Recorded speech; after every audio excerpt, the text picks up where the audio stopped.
हमारी जिंदगी समय के छोटे छोटे भागों में बटी हुई है। हमारी जिंदगी में कई सौ दिन, कई सौ घंटे, कई सौ मिनट, कई सौ सेकंड है। और उसी लिमिटेड समय में जो कि सबको बराबर मिला हुआ है, कुछ लोग बहुत आगे निकल जाते हैं लाइफ में और कुछ वहीं रह जाते हैं। जो अपने समय का सही सदुपयोग करते हैं, सही वक्त की कीमत को जानते हैं, वो आगे निकल जाते हैं। बाकी लोग उन्हें सिर्फ देखते रह जाते हैं। तो ऐसा क्यों होता है? आज की क्लास में हम जानेंगे। नमस्कार, मैं अभिनय, आप सबका अभिनय में इस पे स्वागत करता हूं।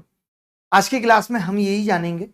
आज की क्लास को हमने दो पार्ट में डिवाइड किया। जैसा कि आप जानते हैं कि मैं रोज प्रैक्टिस भी करा रहा हूं, और आज हमने स्ट्रेटेजी क्लास सिर्फ इसलिए रखी कि जो बच्चे अभी प्री की तैयारी स्टार्ट कर रहे हैं, जिनको पता ही नहीं है कि करना क्या है, क्योंकि बहुत बच्चे 1 साल 2 साल लगाने के बाद ही जान पाते हैं व्हाट इज एसएससी, एसएससी क्या है, उन्हें पता ही नहीं चल पाता। तो ये जानना, ये बताना हमारा जरूरी है कि आपको अपनी तैयारी को किस तरीके से लेके जाना है। क्योंकि मैं हजारों टॉपर्स से मिलता हूं, जिनकी रैंक 1, रैंक 2, रैंक 10, रैंक 20, सारे टॉपर्स से मैं मिलता हूं और उनसे पूछता हूं कि आप तैयारी में क्या करते थे ऑफ कैमरा, जो वो एक्चुअल में करते थे, जो उनकी पढ़ाई करने का जेन्युइन तरीका था, वो क्या था, मैं ये जानने की कोशिश करता हूं। तो आज की क्लास को हमने दो भागों में बांटा है। पहला, मैं कुछ बातें बताऊंगा लाइक कि आपको स्टार्ट कैसे करनी है तैयारी। जब भी हम किसी चीज को स्टार्ट करते हैं, थोड़ी मुश्किलें आती हैं। मैं भी कुछ नया स्टार्ट करूंगा, मुझे भी मुश्किलें आएंगी। मैंने भी टी शर्ट उतार के शर्ट पहनना शुरू किया, मुझे भी मुश्किलें आई। तो मुश्किलें राहों में ऐसा नहीं है कि कभी कम होंगी, वो हमेशा रहेंगी। आप अगर आज ये सोचते हो कि यार मैं एक रूरल एरिया में हूं इसलिए मैं नहीं सेलेक्ट हो सकता या सफल हो सकता, ऐसा बिल्कुल भी नहीं है। हर पल सिलेक्शन ही नहीं, जिंदगी में जब से आपने जन्म लिया है, नए नए चैलेंजेस लाइफ में थे। चाहे आप 10th क्लास में थे, 12th में थे, आपने ग्रेजुएशन किया, अब आप सीजीएल की तैयारी कर रहे हैं, आप कल को सेलेक्ट हो जाएंगे, आपकी नौकरी लग जाएगी। चैलेंजेस हमेशा रहेंगे। हमेशा लर्निंग्स लेकर के हमें आगे बढ़ना होगा। जो गलतियां होंगी उनसे भुला करके आगे बढ़ना होगा। तो आज की क्लास में पहले तो हम जानेंगे कि हाउ टू स्टार्ट, की तैयारी को स्टार्ट कैसे करें। उसके बाद हम जानेंगे हाउ टू पंचुअल, कि पंचुअल रहने का तरीका क्या है, कि हम कोई भी चीज लगातार नहीं कर पाते। आज हम स्टार्ट तो करते हैं, मैंने जिम जाना शुरू किया, मैं 2 दिन जाऊंगा, मैंने खेलना शुरू किया, मैं 2 दिन खेलूंगा, मैंने दौड़ना शुरू किया, मैं 2 दिन दौड़ूंगा। तो हम 2 4 दिन 5 दिन के बाद क्या होता है, हमें लगता है यार बेकार है। स्टार्टिंग में बहुत जोश रहता है, बट उस जोश को मेंटेन नहीं रख पाते। तो ऐसा क्यों नहीं कर पाते? कैसे आप अपने जोश को मेंटेन रख पाएंगे? दूसरी चीज, व्हाट टू लिव, हमें छोड़ना क्या है। जब हम एसएससी की तैयारी कर रहे हैं या हम जब अपनी मंजिल की तरफ बढ़ रहे होते हैं, तो क्या ऐसी चीजें जो हमें छोड़नी होती हैं, जिन पर हमें ध्यान देने की जरूरत नहीं है, या जो हमारा समय खा रही हैं, जो हमारी सफलता में बाधक है, उन क्या क्या चीजों को हमें छोड़ना है, इस पे हम बात करेंगे। उसके बाद व्हाट टू फॉलो, क्या हमें किताबें फॉलो करनी है, क्या हमें पीडीएफ्स फॉलो करनी है, कौन से हमें चैनल फॉलो करने हैं, क्या क्या हमें फॉलो करना चाहिए, किसे फॉलो करना चाहिए, किसी को फॉलो करने से पहले क्या हमें जान लेना चाहिए, आजकल हम क्या फॉलो कर रहे हैं जिसमें हमारा मैक्सिमम समय जा रहा है और जो काम की चीजें वो हम नहीं देख पा रहे हैं, इस पे हम बात करेंगे। उसके बाद हाउ टू लर्न, सीखना कैसे है। किताब पढ़ना क्या है, नॉर्मल है, आप एक रीडिंग लगा देते हैं, बट उससे सीख क्या रहे हैं, और सीखने के बाद क्या आप इंप्लीमेंट कर पा रहे हैं उस चीज को, ये मायने रखता है। उसके बाद हाउ टू अचीव गोल, और कब ऐसा होगा कि आपकी नौकरी लगेगी, कब ऐसा होगा आप अपनी मंजिल को पहुंच पाएंगे। देखिए, बहुत सारे लोगों के साथ क्या है, मैं आपको बताता हूं कि वो उस दिशा में चल ही नहीं रहे। लाइक मैं नोएडा में रहता हूं और मेरे को आगरा जाना है, और मैं दिल्ली की तरफ निकल जाऊं, हरियाणा की तरफ निकल जाऊं, तो क्या ये पॉसिबल है कि मैं कभी आगरा पहुंच पाऊंगा? नहीं। बहुत सारे लोग, हम में से बहुत सारी कंपनियां, बहुत सारे लोग उस दिशा में ही नहीं है जिस दिशा में मंजिल है। तो फिर पहुंचना और ना पहुंचने के बारे में तो सोचना ही बेकार है कि हम कभी पहुंच पाएंगे। हम तो उस दिशा में ही नहीं चल रहे, हमारी डायरेक्शन ही ठीक नहीं है। तो हमें क्या करना है कि हम ठीक डायरेक्शन में हैं या नहीं, ये पता करने के लिए इस पे हम बात करेंगे। और उसके बाद बच्चों को लग रहा होगा यार अभी डे 2 हमने पढ़ा, डे 3 हम कब पढ़ेंगे, तो उसके बाद ये सब सवाल भी हम करेंगे जो मैं आपके लिए लेकर आया हूं। तो शुरू करते हैं आज की क्लास।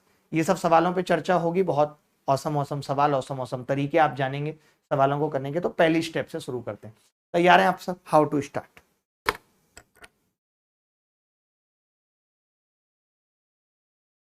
कई सारे लोग हमारे साथ जुड़े हुए हैं, अंकित राठौर हमारे साथ जुड़े हुए हैं। एक बच्चा कह रहा है सर ऑनलाइन कोर्स लेके आओ अपना। देखिए, सारी चीजें करेंगे।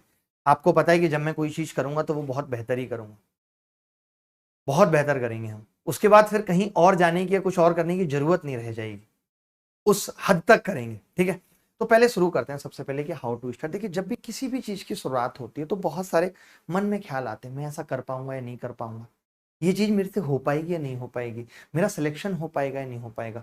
जो लोग इतने ज्यादा क्वेश्चंस अपने आप से करते हैं वो कुछ नहीं कर पाते, वो कभी कुछ नहीं कर पाते, वो ना कभी कोई बिजनेस स्टेब्लिश कर पाते हैं, ना कभी वो पढ़ाई में अच्छा कर पाते हैं। क्योंकि क्वेश्चन ये है कि मुझे अपने आप पे भरोसा है तो मैं क्यों नहीं कर सकता, इसका जवाब आपके पास है। और जब हम अब तक यहां तक पहुंचे तो हमें इन 14, 15, 16, 17, 18 सालों में पढ़ के ये पता चल गया है कि मेरी स्ट्रेंथ क्या है, मेरी वीकनेस क्या है। अब ऐसा तो है नहीं कि कोई बच्चा 10th क्लास में भी ले दे के 3-4 सालों में पास हुआ है, 12th में भी हुआ है और पिछले 8-9 साल से गांव में खेती करा था, वो एसएससी की तैयारी करने लगा तो क्लियर है कि भाई नहीं कर पाएगा इतनी जल्दी तो।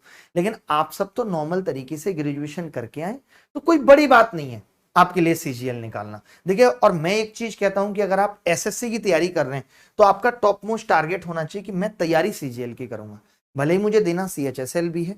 जब मैं गांव से निकला था तो मैंने एक ही चीज सोची थी कि यार अगर कोई एग्जाम नहीं भी निकला, मान लेते हैं ऐसा हो गया कि कोई, क्योंकि हमें अपनी तरफ से प्रयास बेहतर से बेहतर करना चाहिए और हमें परिणाम खराब से खराब भुगतने के लिए तैयार रहना चाहिए कि अगर मान लेते हैं बुरे से बुरा भी क्या होगा तो इतना होगा कि मैं एमटीएस तो निकाल लूंगा। ये सोच के मैं गांव से निकला।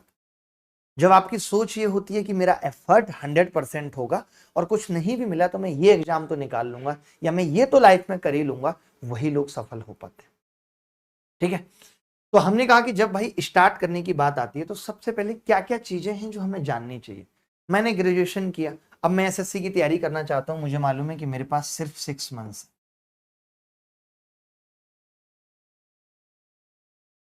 मेरे पास 6 मंथ्स है, अभी 6 महीने हैं आराम से। अब 6 महीने में मेरी स्ट्रेटेजी क्या होनी चाहिए कि मैं निकाल पाऊंगा। तो पहले तो ये दिमाग में बिठा लीजिए, मैं भी इतने सारे टॉपर्स से मिलता हूं और आपने भी देखा होगा मैक्सिमम टॉपर्स यही कहते हैं कि भले ही हमने 1-2 साल तैयारी की, बट वो 1-2 साल तैयारी हमने मन से नहीं की थी। इसलिए हमें यही समझ में आया कि अगर 6 मंथ्स तैयारी बहुत मन से कर ली जाए, 6 मंथ्स तैयारी बहुत मन से कर ली जाए तो सीजीएल निकलने से कोई नहीं रोक सकता। और एक बार अगर सीजीएल निकल गया लाइक मेरी तरह, तो आप हर बार सीजीएल निकालोगे। सीजीएल कोई यूपीएससी नहीं है। एक बार अगर आपका एग्जाम निकल गया तो हर बार निकलेगा, हर बार। चाहे आप फिर सीएचएसएल में बैठ जाना, चाहे आप एमटीएस में बैठ जाना, लेकिन उसके लिए करना क्या होगा। सपना हर कोई देख लेता है यार, हाँ मेरी भी नौकरी लगनी चाहिए। जब जिस दिन रिजल्ट आता है, लोगों को बधाइयां मिलती हैं तो हम अपना मन महसूस के रह जाते हैं, बधाइयां हमें क्यों नहीं मिली, हमसे कोई क्यों नहीं कह रहा यार तुम्हें बधाई हो, तुम्हारा सिलेक्शन हो गया, अब मैं भी पढ़ूंगा। और 3-4 दिन हम अच्छे से पढ़ाई करते हैं, उसके बाद वो जोश हमारा ठंडा हो जाता है और हम नहीं कर पाते। ठीक है, तो मैं वही बता रहा हूं, उन्हीं लोगों के लिए बता रहा हूं कि जो एकदम नए हैं उन्हें अपनी तैयारी में क्या करना है। ठीक है, जो एकदम नए हैं उन्हें अपनी तैयारी में क्या करना है। सबसे पहले आपने देखा कि भाई आपकी कैपेबिलिटी क्या है, तो आप सबसे पहले एक एसएससी का कोई लेटेस्ट पेपर या 2 पेपर, लाइक 2020 का सीजीएल और 2021 का सीजीएल, आप ये 2 प्री के पेपर एनालिसिस करो सबसे पहले। अगर आप तैयारी कर रहे हो, मैं ये मानता हूं कि अगर आप तैयारी करना स्टार्ट कर रहे हो, कई लोग कहेंगे हमारी तो तैयारी बिल्कुल अभी है ही नहीं, हम कैसे प्री का पेपर दे सकते हैं। तो देखो, ऐसा बिल्कुल नहीं है। अगर आपको लगता है कि ऐसा है तो फिर तो सीजीएल का पेपर नर्सरी के बच्चे को दे देना चाहिए। सीजीएल का मतलब ही है कंबाइंड ग्रेजुएट लेवल, यानी कि आप ग्रेजुएशन कर चुके हैं और ग्रेजुएशन तक आपने बहुत कुछ सीख लिया है। अब उस सीखे हुए में से आप कितना इंप्लीमेंट कर पा रहे हैं या नहीं कर पा रहे, ये आपको 2020 या 2021 का पेपर देने के बाद पता चलेगा। मान लेते हैं कि आपने ये पेपर दिया और कई बच्चे इसमें ऐसे होंगे जिनको लग रहा है कि वो 100 नंबर बहुत आराम से स्कोर कर गए या 100+ स्कोर कर गए, और कई बच्चे ऐसे होंगे जो 90 भी नहीं कर पा रहे, जिनके नंबर 90 से भी कम है। दो तरीके के बच्चे, दो तरीके के बच्चे। एक तो जो 100+ स्कोर करके, इसका मतलब कि उनके लिए बहुत आसान है, वो 6 महीने में बिना किसी घबराहट के, बिना किसी टेंशन के सीजीएल निकाल सकते हैं। लेकिन जो बच्चे 90- है, उनके लिए भी मुश्किल है, उनको अपने आप को 100+ में लेकर आना है और फिर वहां से तैयारी शुरू करनी है। कहने का मतलब यह है कि कुछ बच्चे तो यहाँ हैं और कुछ बच्चे यहाँ हैं और सिलेक्शन यहाँ है, तो पहले इनको इनके बराबर पहुंचना है और फिर इस रेस में शामिल होना है। इनके लिए मेहनत ज्यादा है। अगर मैं कहूंगा कि इनको 8-10 घंटे पढ़ना है तो इनको 10-12 घंटे पढ़ना है। आप मेरी बात को समझ पा रहे हैं? कौन कौन हमारे साथ है? सर बेसिक से कहां से पढ़ूं? देखो, पहले तो आज से अगर आप मेरी बातों को मानते हो तो ये बेसिक भूल जाओ। इस बेसिक के नाम पे आपका बहुत बड़ा वाला काटा जा रहा है। ये कुछ बेसिक नहीं होता। क्या है बेसिक, मैं आपसे पूछ रहा हूं, क्या है बेसिक? आप अपनी लाइफ में अप्लाई करते हो बेसिक? किसी को आप महिला मित्र बनाने जाते हो तो आप पूछते हो कि इसके बेसिक्स क्या है? Go with the flow. जैसे आपको तैयारी करनी है, आपको सीखना है, आप किसी चीज को सीख गए, आप इंप्लीमेंट कर पा रहे हैं मॉक में, बस बात खत्म।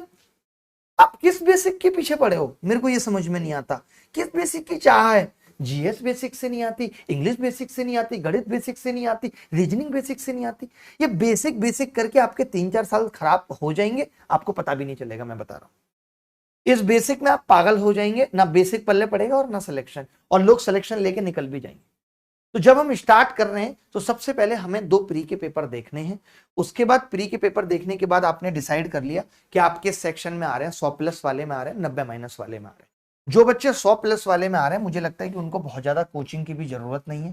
लेकिन जो 90 माइनस वाले में आ रहे हैं, उनको कोचिंग की भी जरूरत है, कि उनको एक बार तो सिलेबस खत्म करना पड़ेगा। अब सबसे पहले तो यही है कि भाई सिलेबस को जान लो, सिलेबस है कितना। कई लोग तो सिलेबस को बिना जाने ही पढ़ाई करते रहते हैं। अब आपके पास 6 मंथ्स है, आप अगर ये सोचते हो कि आप कंप्लीट सिलेबस खत्म कर लोगे 6 मंथ्स में और सिलेक्शन हो जाएगा, तो सिलेबस कंप्लीट करने से कभी सिलेक्शन नहीं होता। सिलेबस बार बार प्रैक्टिस करने से, बार बार रिवीजन करने से सिलेक्शन होता है। आपका टारगेट ये होना चाहिए, मैं ये बता सकता हूं कि हाँ भाई, गणित आप 3 महीने में सिलेबस खत्म कर सकते हो, आप रीजनिंग 2 महीने में सिलेबस खत्म कर सकते हो, आप इंग्लिश 3 महीने में सिलेबस खत्म कर सकते हो, बट जीएस के बारे में कुछ नहीं कहा जा सकता। तो सबसे पहले आपने जान लिया जब आप तैयारी कर रहे हो कि भैया 200 नंबर का सीजीएल का पेपर आएगा, अभी मेरे पास 6 महीने हैं, तो मैं इस चक्कर में बिल्कुल भी नहीं पढ़ूंगा कि मुझे गणित जीएस के अंदर 50 में 50 स्कोर लाना है। नहीं, मैं जीएस के अंदर एक एवरेज प्रिपरेशन करूंगा, एक एवरेज प्रिपरेशन मेरी जीएस के अंदर रहेगी, ठीक है। और उस एवरेज प्रिपरेशन से मेरे को 25 से लेकर के 35 मार्क्स तक भी अगर नंबर आ जाए तो बहुत बड़ी बात है, 50 आ जाए तो अच्छी बात है। क्योंकि जीएस में अगर मैंने बहुत ज्यादा घंटे भी दे दिए, मैं मान के चलता हूं कि अगर मैं 100% टाइम जो बताया मैंने दे रहा था, अगर मैंने 200 भी कर दिया, तो इस बात की कोई गारंटी नहीं है कि आपके 50 में 50 आ जाए। मैं सबसे पहले जीएस पे ही बात कर लेता हूं। अगर आपने 100% टाइम अगर आप दे रहे थे और उसको डबल भी कर दिया और आप सोच रहे हो कि जीएस में आपके 50 में 50 आ जाएंगे, तो नहीं हो सकता है कि आपने जितनी तैयारी पहले की थी उसके बेसिस पे भी 25 और 35 के बीच में मार्क्स आ रहे थे, और उसके बाद भी इतने ही मार्क्स आ रहे हैं। तो अभी आपके पास 6 महीने हैं। तो अगर मैं जीएस की बात करूं कि आपको जीएस की तैयारी करनी है, तो अब एक ही तरीका है कि आप किसी भी अच्छे टीचर जो आपको लगता है जिसने बहुत डिटेल में पढ़ा रखा है, उसके नोट्स ले लीजिए। सिर्फ जीएस की अगर मैं बात करूं तो किसी भी टीचर के नोट्स ले लीजिए।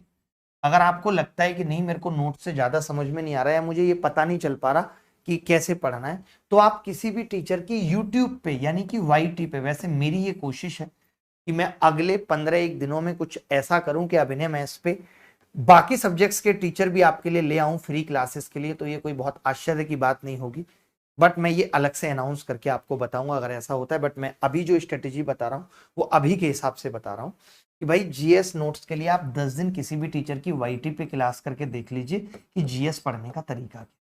वैसे मैं ये मानता हूं कि मान लेते हैं कि आपने नोट से पॉलिटी खत्म किया, और नोट से पॉलिटी खत्म करने के बाद अगर आप प्रीवियस ईयर क्वेश्चन कर पा रहे हो, तो समझ लो कि आपने ठीक पढ़ा है। क्योंकि जीएस भी उस ज्योमेट्री की तरह है कि खाली अगर आपने थ्योरम सीख ली और आप सोचो कि आप कर जाओगे, नहीं। मैं ऐसे बहुत बच्चों को जानता हूं जिन्होंने पूरी लक्ष्मीकांत ऐसे ऐसे करके रंग दी और उनसे 4 सवाल पूछो तो नहीं बन पाते, क्योंकि लर्न करना पड़ेगा। सिर्फ पढ़ने से काम नहीं चलेगा। आपने नोट्स देखा और टिक कर दिया, पेपर में आप अप्लाई नहीं कर पाएंगे। अप्लाई करने के लिए जरूरी है जीएस की भी प्रैक्टिस की जरूरत है। इसीलिए कहा जाता है कि प्रीवियस ईयर प्रैक्टिस करो। अगर आप कंप्लीट प्रीवियस ईयर प्रैक्टिस कर लेते हो ना पूरे जीएस का, तो आप मान के चलो कि 10 12 15 मार्क्स तो आपके वहीं से आ जाएंगे। जरूरी नहीं है एज इट इज सवाल आए, बट हाँ, सवालों में लिंक तो होता है ना। जब आप किसी सवाल को पढ़ते हो तो उसके नीचे जो उसका एक्सप्लेनेशन होता है, कई बार वहीं से सवाल बन जाता है। और अब तो घटना चक्र की किताबें इतनी अच्छी हैं प्रैक्टिस के लिए, आप ले सकते हो। हिंदी मीडियम में भी अवेलेबल है, इंग्लिश मीडियम में भी अवेलेबल है, अगर आपको जीएस की प्रैक्टिस करनी है तो। मेरी बात को समझ रहे हो? एक बच्चा कुछ कह रहा है, एक बच्चा कह रहा है सर अभी मार्केट में बहुत क्लास नोट्स आ गए हैं। ये एजुकेशन एक सोशल कॉज हुआ करता था यार, एक सामाजिक कार्य था। लोगों ने इसे मार्केट, धंधा, बिजनेस, ऐसे ऐसे वर्ड्स जोड़ के इसको इतना अपवित्र बना दिया जिसकी कोई सीमा नहीं है। मैं बड़ा आहत हूं इस बात से कि एजुकेशन एक इमोशन था, उस इमोशंस को इस कदर बर्बाद कर दिया जैसे प्यार को उस धंधे ने किया।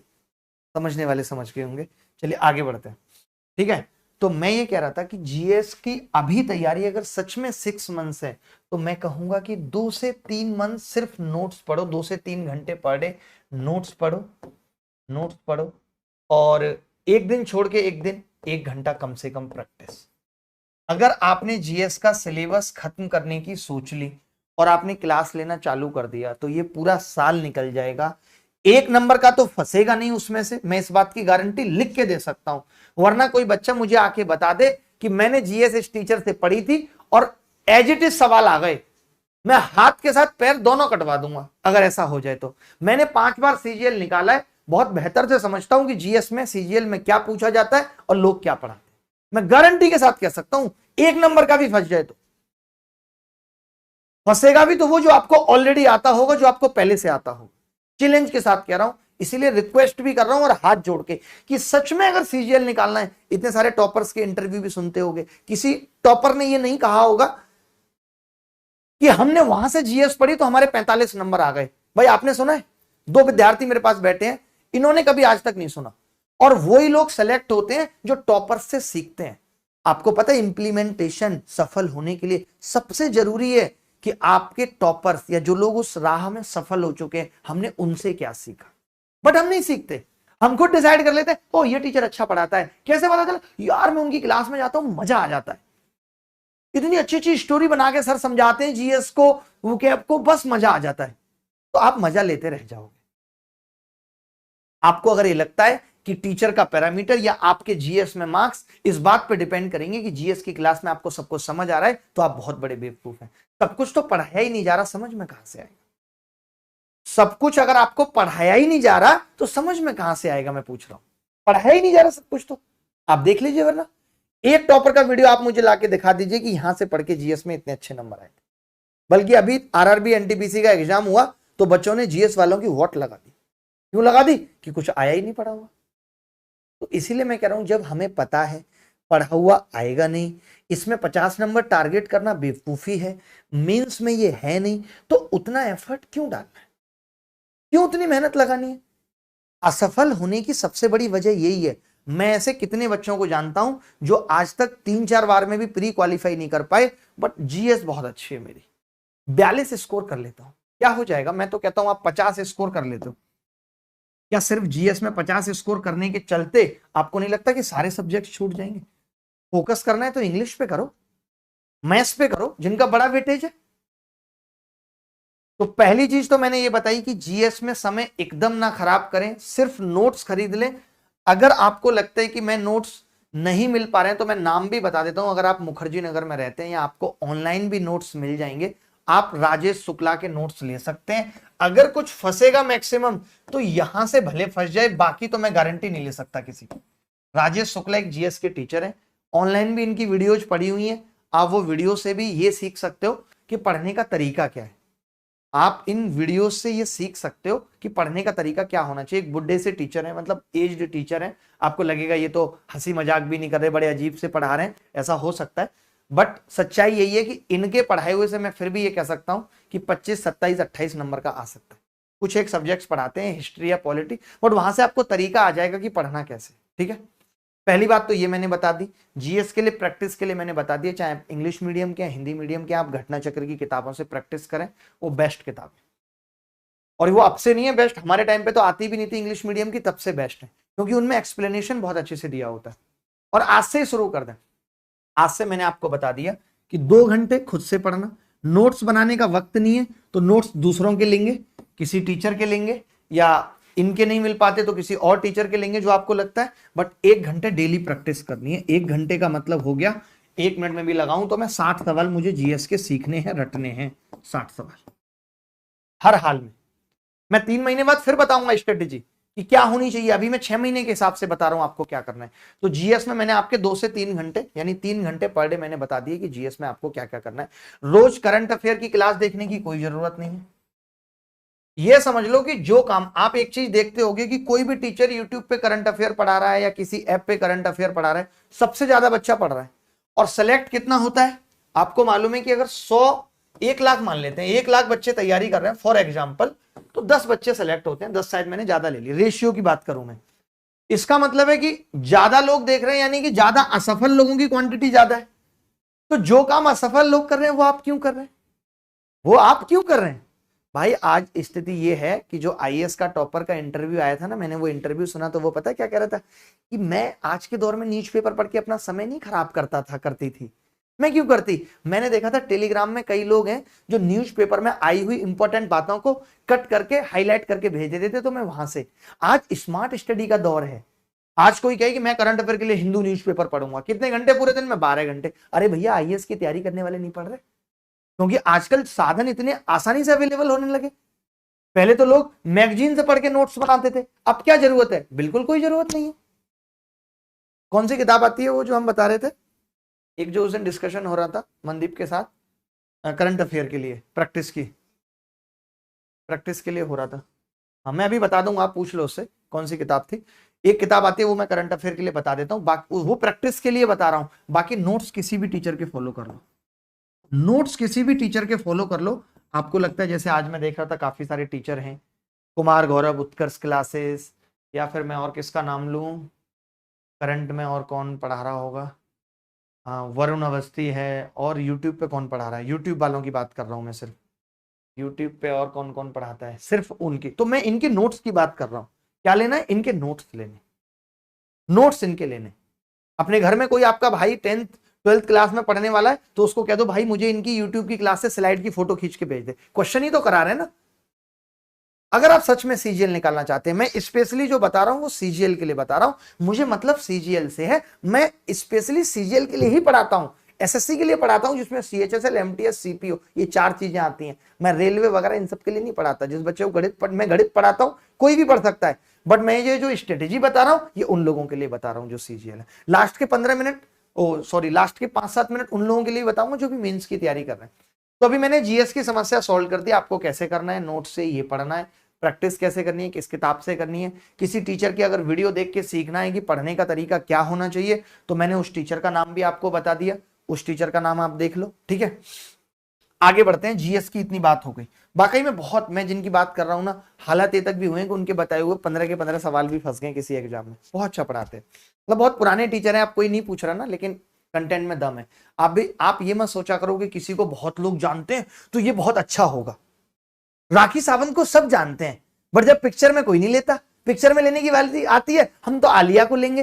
तो जानना बड़ी बात नहीं है कि उसको बहुत लोग जानते हैं, बहुत लोग देखते हैं, ये कोई बड़ी बात नहीं है, जानना बड़ी बात नहीं है। आप जाने किस चीज के लिए जाते हो, क्या किया है आपने, आपने बहुत लोगों को सिलेक्शन करा दिया है, क्या हर टॉपर आपका नाम ले रहा है, आप बिजनेस ही तो कर रहे हो, हैं अच्छा बिजनेस कर रहे हो तो हम मान लेंगे आप बड़े टीचर हो।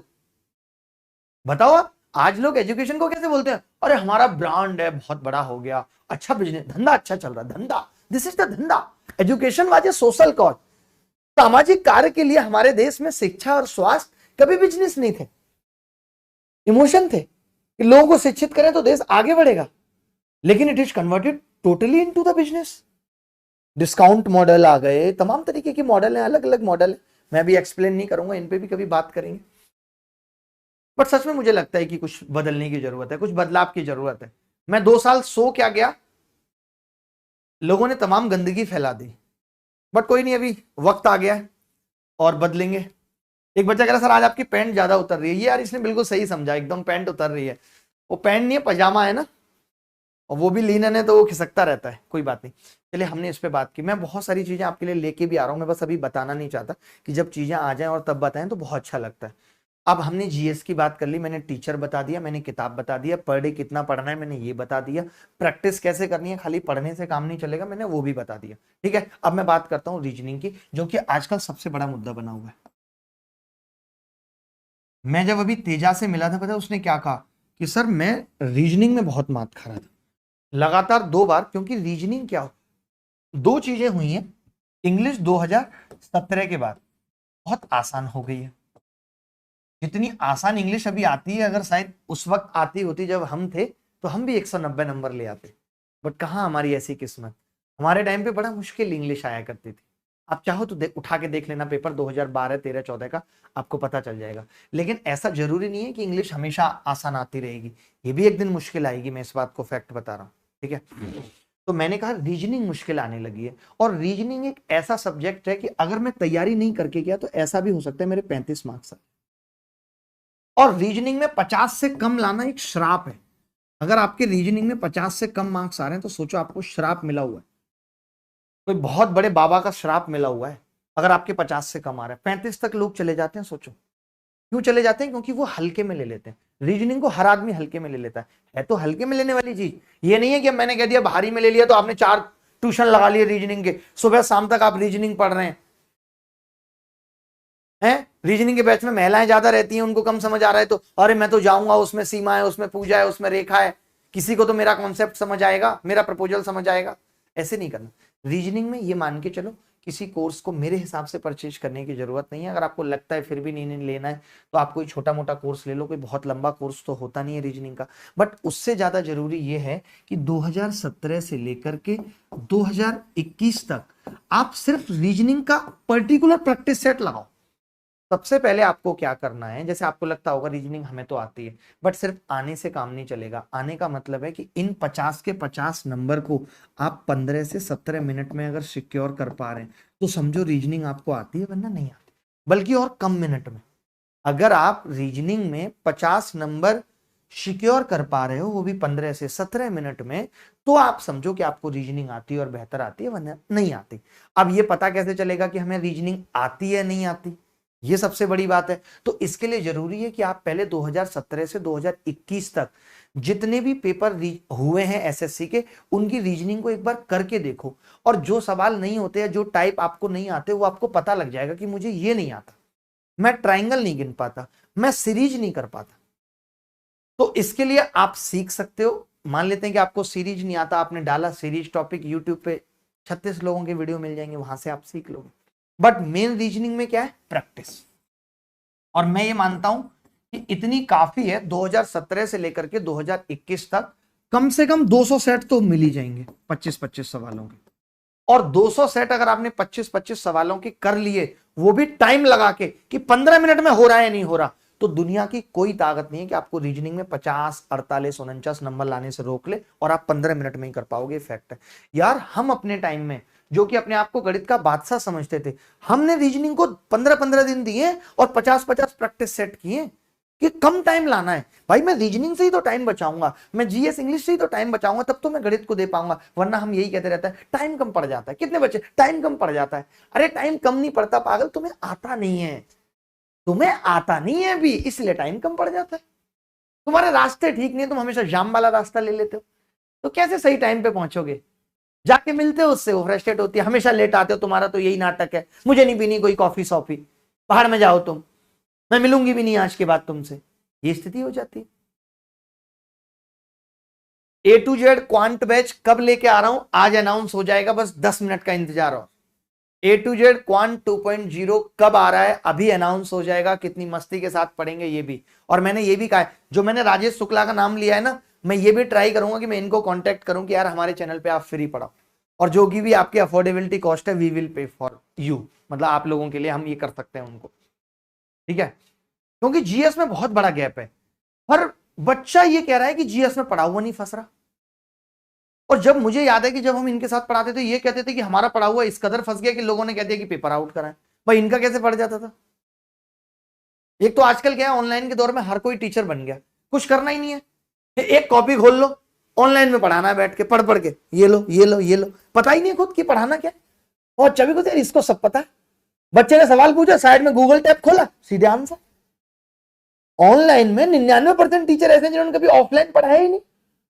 ऑफलाइन टीचर में टीचर मजता है, उसके दिमाग के इतने कॉम्प्लेक्सेस निकल चुके होते हैं, उसको पता है कि बच्चा क्या पूछेगा, बच्चे को कब डाउट आ सकता है। यहां तो वो चीज हो नहीं पाती। चलिए कोई बात नहीं। देखिए मैंने फिर वही कहा कि अगर रीजनिंग में 50 से कम नंबर आ रहे हैं, 15 से 17 मिनट से ज्यादा मिनट लगते हैं, तो आपको कोई श्राप मिला हुआ है, आपको ये श्राप हटाना पड़ेगा। उसके लिए करना क्या है? जो टॉपिक नहीं आते, हमारा एक और चैनल है लर्निंग हब, वहां पे रीजनिंग की रोज प्रैक्टिस कराई जाती है। तो मैं उन्हें भी ये बोल दूंगा कि वो 2017 से 2021 वाले सवाल प्रैक्टिस करा दें। तो जो बच्चे अभी स्टार्टिंग की फेज में है, जिनका सीजीएल अगले साल है, इस साल नहीं है, तो वो उस चैनल से भी पढ़ सकते हैं, लर्निंग हब। और नीचे जो होता है डिस्क्रिप्शन, उसमें लर्निंग हब चैनल का लिंक भी है, ठीक है। तो रीजनिंग के लिए क्या करना है भाई, 2017 से 2021 तक के 200 सेट हर हाल में करने हैं। ये मैं क्यों बता रहा हूं, आखिर इसकी वजह क्या है? इसकी वजह यह है कि हमें प्री के अंदर भी टारगेट लेके 200 नंबर चलना है, चाहे आए या ना आए, कि मुझे भैया 200 लाने। क्यों लाने हैं? क्योंकि मैं पहली बार में ये चाहता हूं कि अगर मेरी पहली प्रेफरेंस एमईओ है, एमईए, तो मुझे एमईए मिले। ऐसा ना हो कि 2 नंबर से एमईए रह गई। अगर मेरी पहली प्रेफरेंस आईटीआई है, मैंने उसके बाप को कह दिया था इनकम टैक्स इंस्पेक्टर बन के आऊंगा तुम्हारी बेटी को लेने, और उसमें मेरा 1 नंबर कम रह गया, तो पछताने के अलावा कुछ नहीं होगा, फिर आपको पड़ोसी की बेटी लेके आनी पड़ेगी। आप वो तो नहीं ला पाएंगे, श्योर है, क्योंकि आप कह के आए, ये आपकी भी तो ईगो है। बात समझ रहे हैं नहीं? क्लियर बात है। एमईए, और मतलब मेरा मतलब यही है कि भाई टारगेट आपको क्या करना पड़ेगा, 200 नंबर का टारगेट बनाना पड़ेगा, इसके बिना बात नहीं बनेगी। 200 नंबर का टारगेट बना के चलना पड़ेगा, जिसमें मैंने जीएस के लिए बता दिया। रीजनिंग के लिए मैंने क्या कहा कि बहुत टाइम नहीं देना, पर डे अगर आपका कोई टॉपिक वीक है तो 30 मिनट उसके लिए दे दीजिए, 30 मिनट, और बैक टू बैक 1 घंटे तक 4 सेट लगा लीजिए, जो मैंने 200 सेट बताए उसमें से, बस इतना काम करना है आपको। यानी कभी 1.5 घंटा और कभी 1 घंटा पर डे रीजनिंग को देना है। अब 2 टॉपिक रह गए, इंग्लिश और मैथ्स, इन पे बताऊंगा 10 मिनट, फिर वापस सवाल पे आ जाएंगे और बहुत मस्ती के साथ सवाल करेंगे। मैं दिखाऊंगा कैसे सवाल होते हैं और कैसे सीजीएल निकलता है। मैं आज भी अगर आंख बंद करके सीजीएल एग्जाम में बैठ जाऊं तो दुनिया की कोई ताकत नहीं है जो हिला सके और सिलेक्शन ना दिला सके। क्यों? क्योंकि हमने उतना पढ़ लिया, और ये 2012 से चला आ रहा है। जब मुझे लगता था यार हम सीजीएल कैसे निकालेंगे, तब 2012 में निकल गया। आज से 10 साल हो गए इस बात को। तो वही ज्ञान मैं आपको देना चाहता हूं, वही तरीके मैं आपको बताना चाहता हूं कि कैसे निकालना है, ठीक है। चलिए आगे बढ़ते हैं। रीजनिंग की बात हो गई भाई, जीएस की बात हो गई, अब बात आ जाती है इंग्लिश की। अब इंग्लिश में 2 सेक्शन है, सबसे बड़ी चीज, बल्कि 3 सेक्शन है। एक तो आपकी ग्रामर है, ग्रामर, दूसरा वो क्या है, मैं फिर से यहां पे एक चीज, तीसरा कॉम्प्रिहेंशन पार्ट। मैं यहां पे एक चीज करूंगा कि इंग्लिश भी एक ऐसा सब्जेक्ट है जहां पे आप 50 नंबर टारगेट कर सकते हैं, लेकिन अभी पेपर आसान आ रहा है तो सब कर भी पा रहे हैं। शायद ही ऐसा इंग्लिश का कोई टीचर होगा यूट्यूब पे या किसी भी ऐप पे जिसका पढ़ाया हुआ पेपर में नहीं आ रहा है, सबका ही आ रहा है, क्योंकि कुछ आ ही नहीं रहा तो सबका आ रहा है। लेकिन बेटा एक बात ध्यान रखना, एसएससी को बदलते देर नहीं लगती, कब वो यूएफएम ले आती है और कब वो नॉर्मलाइजेशन ले आती है। तो अगर तुम्हारे कॉन्सेप्ट क्लियर नहीं है और उसने थोड़ा सा भी घुमा के पूछ लिया तो पूरी 1 साल बर्बाद होगी, और अगले साल सीजीएल 1 साल बाद होगा इस बात की भी गारंटी नहीं है। हो सकता है 3 साल तक टल जाए, हो सकता है सीईटी आ जाए या कुछ भी हो जाए। तो इसीलिए मैं कह रहा हूं कि तुम ये मान के चलो कि जो 2017 से पहले पेपर आते थे इंग्लिश के, उस लेवल की इंग्लिश भी आ सकती है, कोई बड़ी बात नहीं। उस लेवल की इंग्लिश भी आपसे पूछी जा सकती है, कोई बड़ी बात नहीं है। तो आपको इंग्लिश की तैयारी सिर्फ रूल ना रटते हुए ग्रामर को समझ के करनी चाहिए, ग्रामर की गहराई में जाके, कि हमें पता है अगर आप ये ग्रामर की गहराई में जाके करेंगे तो सरल पेपर भी आ गया ना। तो देखिए सरल पेपर में भी 2 बातें होती हैं, कुछ लोग 200 लेके आते हैं और कुछ 185 लेके आ पाते हैं। आप देख रहे हैं 15 नंबर का डिफरेंस कितनी बड़ी चीज होती है सरल पेपर में भी। तो इसके लिए मैं कहूंगा कि अगर आप ग्रामर पढ़ रहे हैं तो ग्रामर आप किसी भी टीचर से पढ़ें। यूट्यूब पे अगर आप पढ़ना चाहते हैं तो आपका तरीका क्या होना चाहिए, किस टीचर के जैसा आपका तरीका होना चाहिए, अगर आप वो तरीका फॉलो कर रहे हैं तो आपको कठिन हो पेपर आसान हो, 200 नंबर लाने से कोई नहीं रोक सकता। मैं कहूंगा आप अंकुल से पढ़ें। अंकुल सर एक इंग्लिश पढ़ाते हैं, आपको उनका तरीका बहुत लेथार्जिक लग सकता है कि एनर्जी नहीं है, कुछ नहीं है, बट अब हर जगह ऐसा नहीं कि मेरे जैसी एनर्जी मिलेगी इतना बूढ़ा होने के बाद भी, वो तो जरूरी नहीं है। हमें तो अपने काम से मतलब रखना है, हमें तो इनकी वीडियो से इतना सीखना है कि अच्छा इंग्लिश पढ़ने का ये सटीक तरीका है, एडजेक्टिव को इस तरीके से समझना है। अब बहुत बच्चे ऐसे होंगे जिनका इंग्लिश में कभी मन नहीं लगता, जैसे हम रूरल एरिया से थे, हम गांव से थे, तो हमें इंग्लिश नहीं समझ में आती थी, हमें नहीं अच्छी लगती थी इंग्लिश, हमें लगता था यार मैं नहीं पढ़ रहा यार, मेरे से नहीं हो पाएगा, मतलब स्टार्ट ही नहीं हो पाती थी इंग्लिश। तो जब हमसे इंग्लिश स्टार्ट ही नहीं हो पाती थी तो हमने सबसे पहले क्या किया, हमने पता है 20-30 प्रैक्टिस सेट लगाए। इतनी इंग्लिश तो हम 10th-12th में पढ़ते ही हैं। हमने एक एमबी पब्लिकेशन की किताब उठाई, आजकल तो बहुत किताब प्रैक्टिस के लिए आती है, और हमने वहां से 25-25 क्वेश्चन के प्रैक्टिस सेट लगाने शुरू किए। तो हमें पता चला यार मेरे तो 13 ही सवाल सही हो रहे हैं, 12 गलत है, या मेरे 10 सही हो रहे हैं, 15 गलत हैं। तो जब वो 15 गलत हुए तो मेरी उत्सुकता हुई ये जानने की कि ये गलत कैसे हैं। तो मैंने पीछे एक्सप्लेनेशन देखा तो वहां से मेरा इंटरेस्ट जगने लगा। ओ यार इंग्लिश तो बड़ी मजेदार है, अच्छा मैंने ये गलती की, अच्छा हैव इसके हिसाब से आना चाहिए था, हैज इसके हिसाब से आना चाहिए था। यानी अगर आप इंग्लिश की शुरुआत नहीं कर पा रहे हैं, आप गांव से आते हैं, तो आप सबसे पहले 2, 4, 10 प्रैक्टिस सेट किसी किताब से लगा के उसकी एक्सप्लेनेशन देखो, तो आपका इंटरेस्ट जगने लगेगा। आपको पता लग जाएगा अच्छा 3 वन वर्ड थे, ये एक तो मुझे पता था, 2 नहीं, तो आपको वन वर्ड याद करने की इच्छा जगेगी अंदर से आपको। हाँ मेंस इस बार 2 बार हो रहा है ना। हाँ तो मैं वही वही आपसे कह रहा हूं कि आपको प्रैक्टिस जितनी ज्यादा से ज्यादा करेंगे, बिना प्रैक्टिस के, जैसे बहुत सारी किताबें आती है, एक मिरर ऑफ एरर आती है अशोक कुमार सिंह की, मतलब मैक्सिमम प्रैक्टिस, कि पहले आपने सिलेबस खत्म कर लिया इससे मायने नहीं है, आपको प्रैक्टिस करनी पड़ेगी। अब जैसे गणित में क्या होता है, गणित और इंग्लिश में बड़ा अंतर है कि गणित का सोल्यूशन बड़ा लंबा होता है, इंग्लिश का तो 1 लाइन का होता है और याद ही करना है। तो मैं ये कहूंगा कि प्रैक्टिस आप एटलीस्ट अपने आप करें, या किसी टीचर से पढ़ रहे हैं तो वो 2x की स्पीड पे करें। 2 चीजें तो आपको रखनी पड़ेगी। आप लाइव प्रैक्टिस नहीं कर सकते। इंग्लिश की अगर आपने लाइव प्रैक्टिस की तो आप 10 एरर में 1 घंटा आपका खराब होगा, और हो सकता है कि उस 1 घंटे में आपको 7 एरर तो आती ही थी, बाकी 3 नहीं आती थी बस, और उस 3 के लिए आपने 1 घंटा खराब कर दी। तो इसके लिए भी अगर आपको लगता है इतनी इंग्लिश आपको आ गई है तो आप लाइव प्रैक्टिस ही करनी है आपको, तो जाके आप टेस्ट दो ना, आप मॉक टेस्ट दो। ज्यादा इंग्लिश आ गई है, आप 200 नंबर के मॉक टेस्ट दो। मैं तो कहता हूं ये भी तो एक प्रैक्टिस का तरीका है।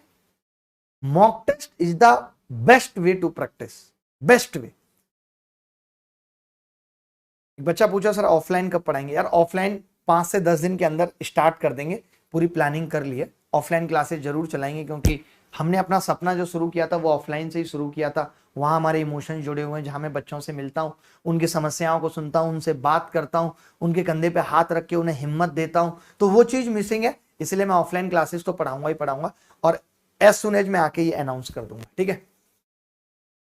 तो मैंने अभी क्या बताया आपको, मैंने कहा कि ग्रामर के लिए आप ये देख सकते हैं, ठीक है। एक इनके अलावा अगर आपको लगे कि इनके अलावा भी आपको कोई टीचर देखना है, तो आप अमन वशिष्ठ को देख सकते हैं, इनका भी यूट्यूब चैनल है, आप वहां से देख सकते हैं। यहाँ से आपको पढ़ने का तरीका मिल जाएगा, यहाँ से आपको इनके नोट्स मिल जाएंगे कि कैसे बनाने हैं, क्या वे होना चाहिए पढ़ने का।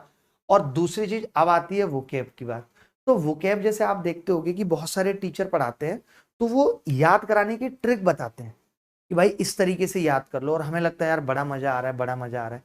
मैं आपको बताता हूँ वैसी ट्रिक की मार्केट में बहुत सारी बुक्स अवेलेबल है। किताब शॉप पे, बुक शॉप पे आप जाके देखेंगे तो वोकैब ट्रिक्स की बहुत सारी बुक अवेलेबल है। यानी जो आप 10 वोकैब या 15 वोकैब 1 घंटे में सीख रहे थे, वो आप किताब से 1 घंटे में 50 वोकैब याद कर सकते हैं।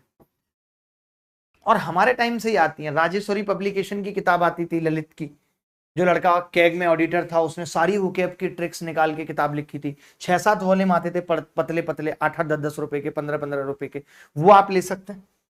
वोकैब के लिए अलग से प्रैक्टिस करने की जरूरत नहीं है। अगर आपको ये नहीं भी मिल पाती तो आप किसी टीचर के, किसी बच्चे ने नोट्स बनाए होंगे, आप संपर्क ही नहीं करते, आप अपनी दोस्ती का इस तरीके से फायदा नहीं उठाते कि यार तूने किसी से वोकैब पढ़ी? हाँ भाई पढ़ी थी यार, नोट्स दे दे। आप क्या करते? यार तेरे पास नेहा का नंबर है क्या? यार अरेंज कर देना भाई। इस चीज के लिए आपको दोस्ती याद आती है। और जहां जरूरी है, जहां में दोस्ती का फायदा उठाना चाहिए, कहना चाहिए कि यार तूने अगर वोकैब के नोट्स बनाए तो मुझे दे दे यार, मैं उससे याद कर लूंगा, मेरा टाइम बच जाएगा। मैंने करंट अफेयर के बना रखे हैं, तो मेरे से करंट अफेयर के ले ले।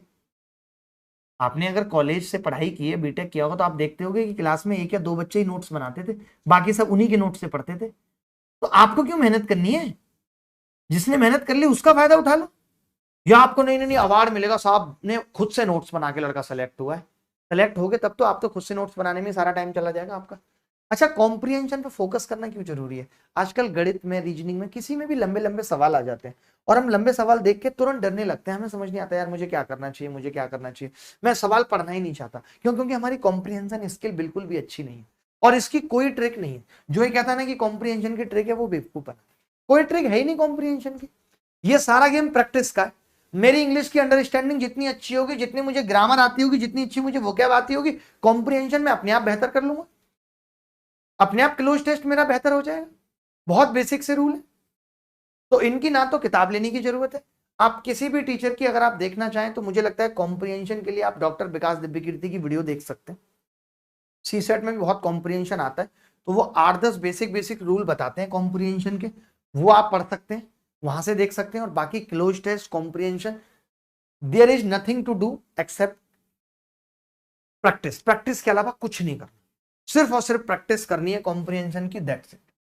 ठीक है, जितनी ज्यादा कर सकते हैं। किताब भी आती है कॉम्प्रिहेंशन की, तो आप वो किताब ले लीजिए। और किताब लेने की क्या जरूरत है, मैंने अभी फिर से आपको कहा, फिर से मैं एक बात कह रहा हूं कि 2017 से लेकर के 2021 तक आपको 200 सेट तो प्री के मिल जाएंगे, 25-25 सवालों के, ये लगा लो। आप भागते क्यों इधर उधर, हमारे पास सब कुछ अवेलेबल है, आप ये करो। और कम से कम नहीं तो आपको 20 सेट मेंस के मिल जाएंगे, क्योंकि सीपीओ में भी इंग्लिश आती है और मैथ्स आती है, बात खत्म है कि नहीं। तो भैया यही अगर आप प्रैक्टिस लगा लोगे तो इससे आपको ये भी पता लग जाएगा कि पेपर में क्या आता है, किस तरीके की तैयारी हमें करनी है। जब तक आप ये नहीं लगाओगे तब तक तैयारी का आइडिया नहीं लगेगा कि तैयारी में कहाँ कमी है, क्या गलती कर रहे हैं। ठीक है, आगे बढ़े, आगे बढ़ते हैं। अब बात आती है सबसे लास्ट में मैथ्स पे। मैथ्स पे फिर उसके बाद बात करेंगे मॉक टेस्ट की, पहले अभी बात कर रहे हैं मैथ्स की, METHS मैथ्स की। मैथ्स सबसे मुश्किल सौदा है, सबसे मुश्किल लगता है, सबसे ज्यादा मारामारी मैथ्स की। तमाम टीचर है मैथ्स की, मतलब अनलिमिटेड टीचर, मुझे लगता है 1 आध लाख तो होंगे। हर कोई अपने अपने अंदाज में पढ़ा रहा है। कोई कह रहा है ऐसे गणित पढ़नी चाहिए, कोई कह रहा है ऐसे गणित पढ़नी चाहिए, कोई कह रहा है वैसे गणित पढ़नी चाहिए। प्रूफ कोई नहीं कर रहा, बता नहीं रहा मैंने ऐसे पढ़ी थी, मैं इतनी बार सेलेक्ट हो गया, ये कोई नहीं बता रहा है। ऐसे पढ़नी चाहिए, ज्ञान सब दे रहे हैं। तो भैया मैथ्स पढ़ने का जो तरीका है, देखो मैथ्स में क्या है, सबसे बड़ी चीज मैं जो बताता हूँ, मैं वो ये कहता हूँ कि खाली गणित आने से काम नहीं चलेगा, आना भी जरूरी है, मैं ये नहीं कह रहा। हम कितने कम समय में कितने ज्यादा सवाल कर पाते हैं, ये गणित में सबसे ज्यादा मायने रखता है। आजकल बच्चा इसके पीछे सबसे पहले पड़ जा रहा है, वो सबसे पहले इसी के पीछे, मैं जल्दी नहीं कर पा रहा। आज मैं हर बच्चे को देखता हूं तो वो यही कहता है, सर मैं जल्दी गणित नहीं कर पा रहा, मैं जल्दी गणित नहीं कर पा रहा, मेरे से सवाल जल्दी नहीं होते, टाइम नहीं बचता। भाई पहले गाड़ी चलाना सीख तो लो।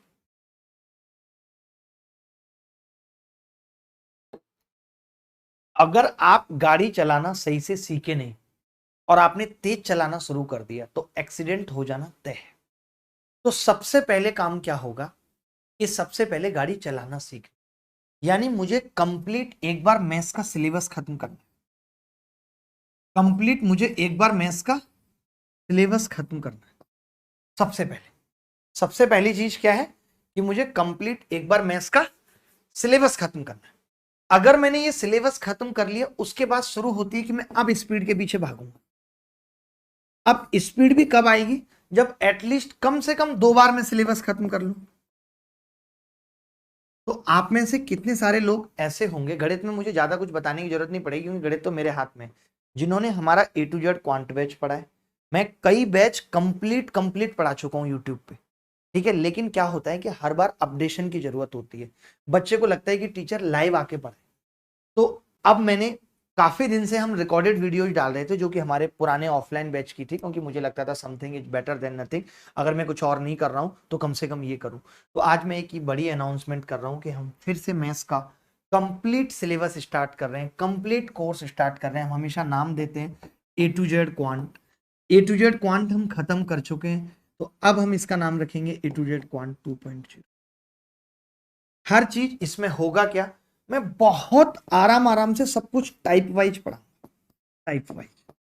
मेरी कोशिश होगी कि मैं कोई भी पुराना सवाल ना लेते हुए नई नई चीजें सिखाने की कोशिश करूं। अगर कोई सवाल मुझे लगता है महत्वपूर्ण है, पुराना है, तो उसमें भी हम वैल्यू चेंज करें, न्यू क्वेश्चंस, अपडेटेड मेथड्स।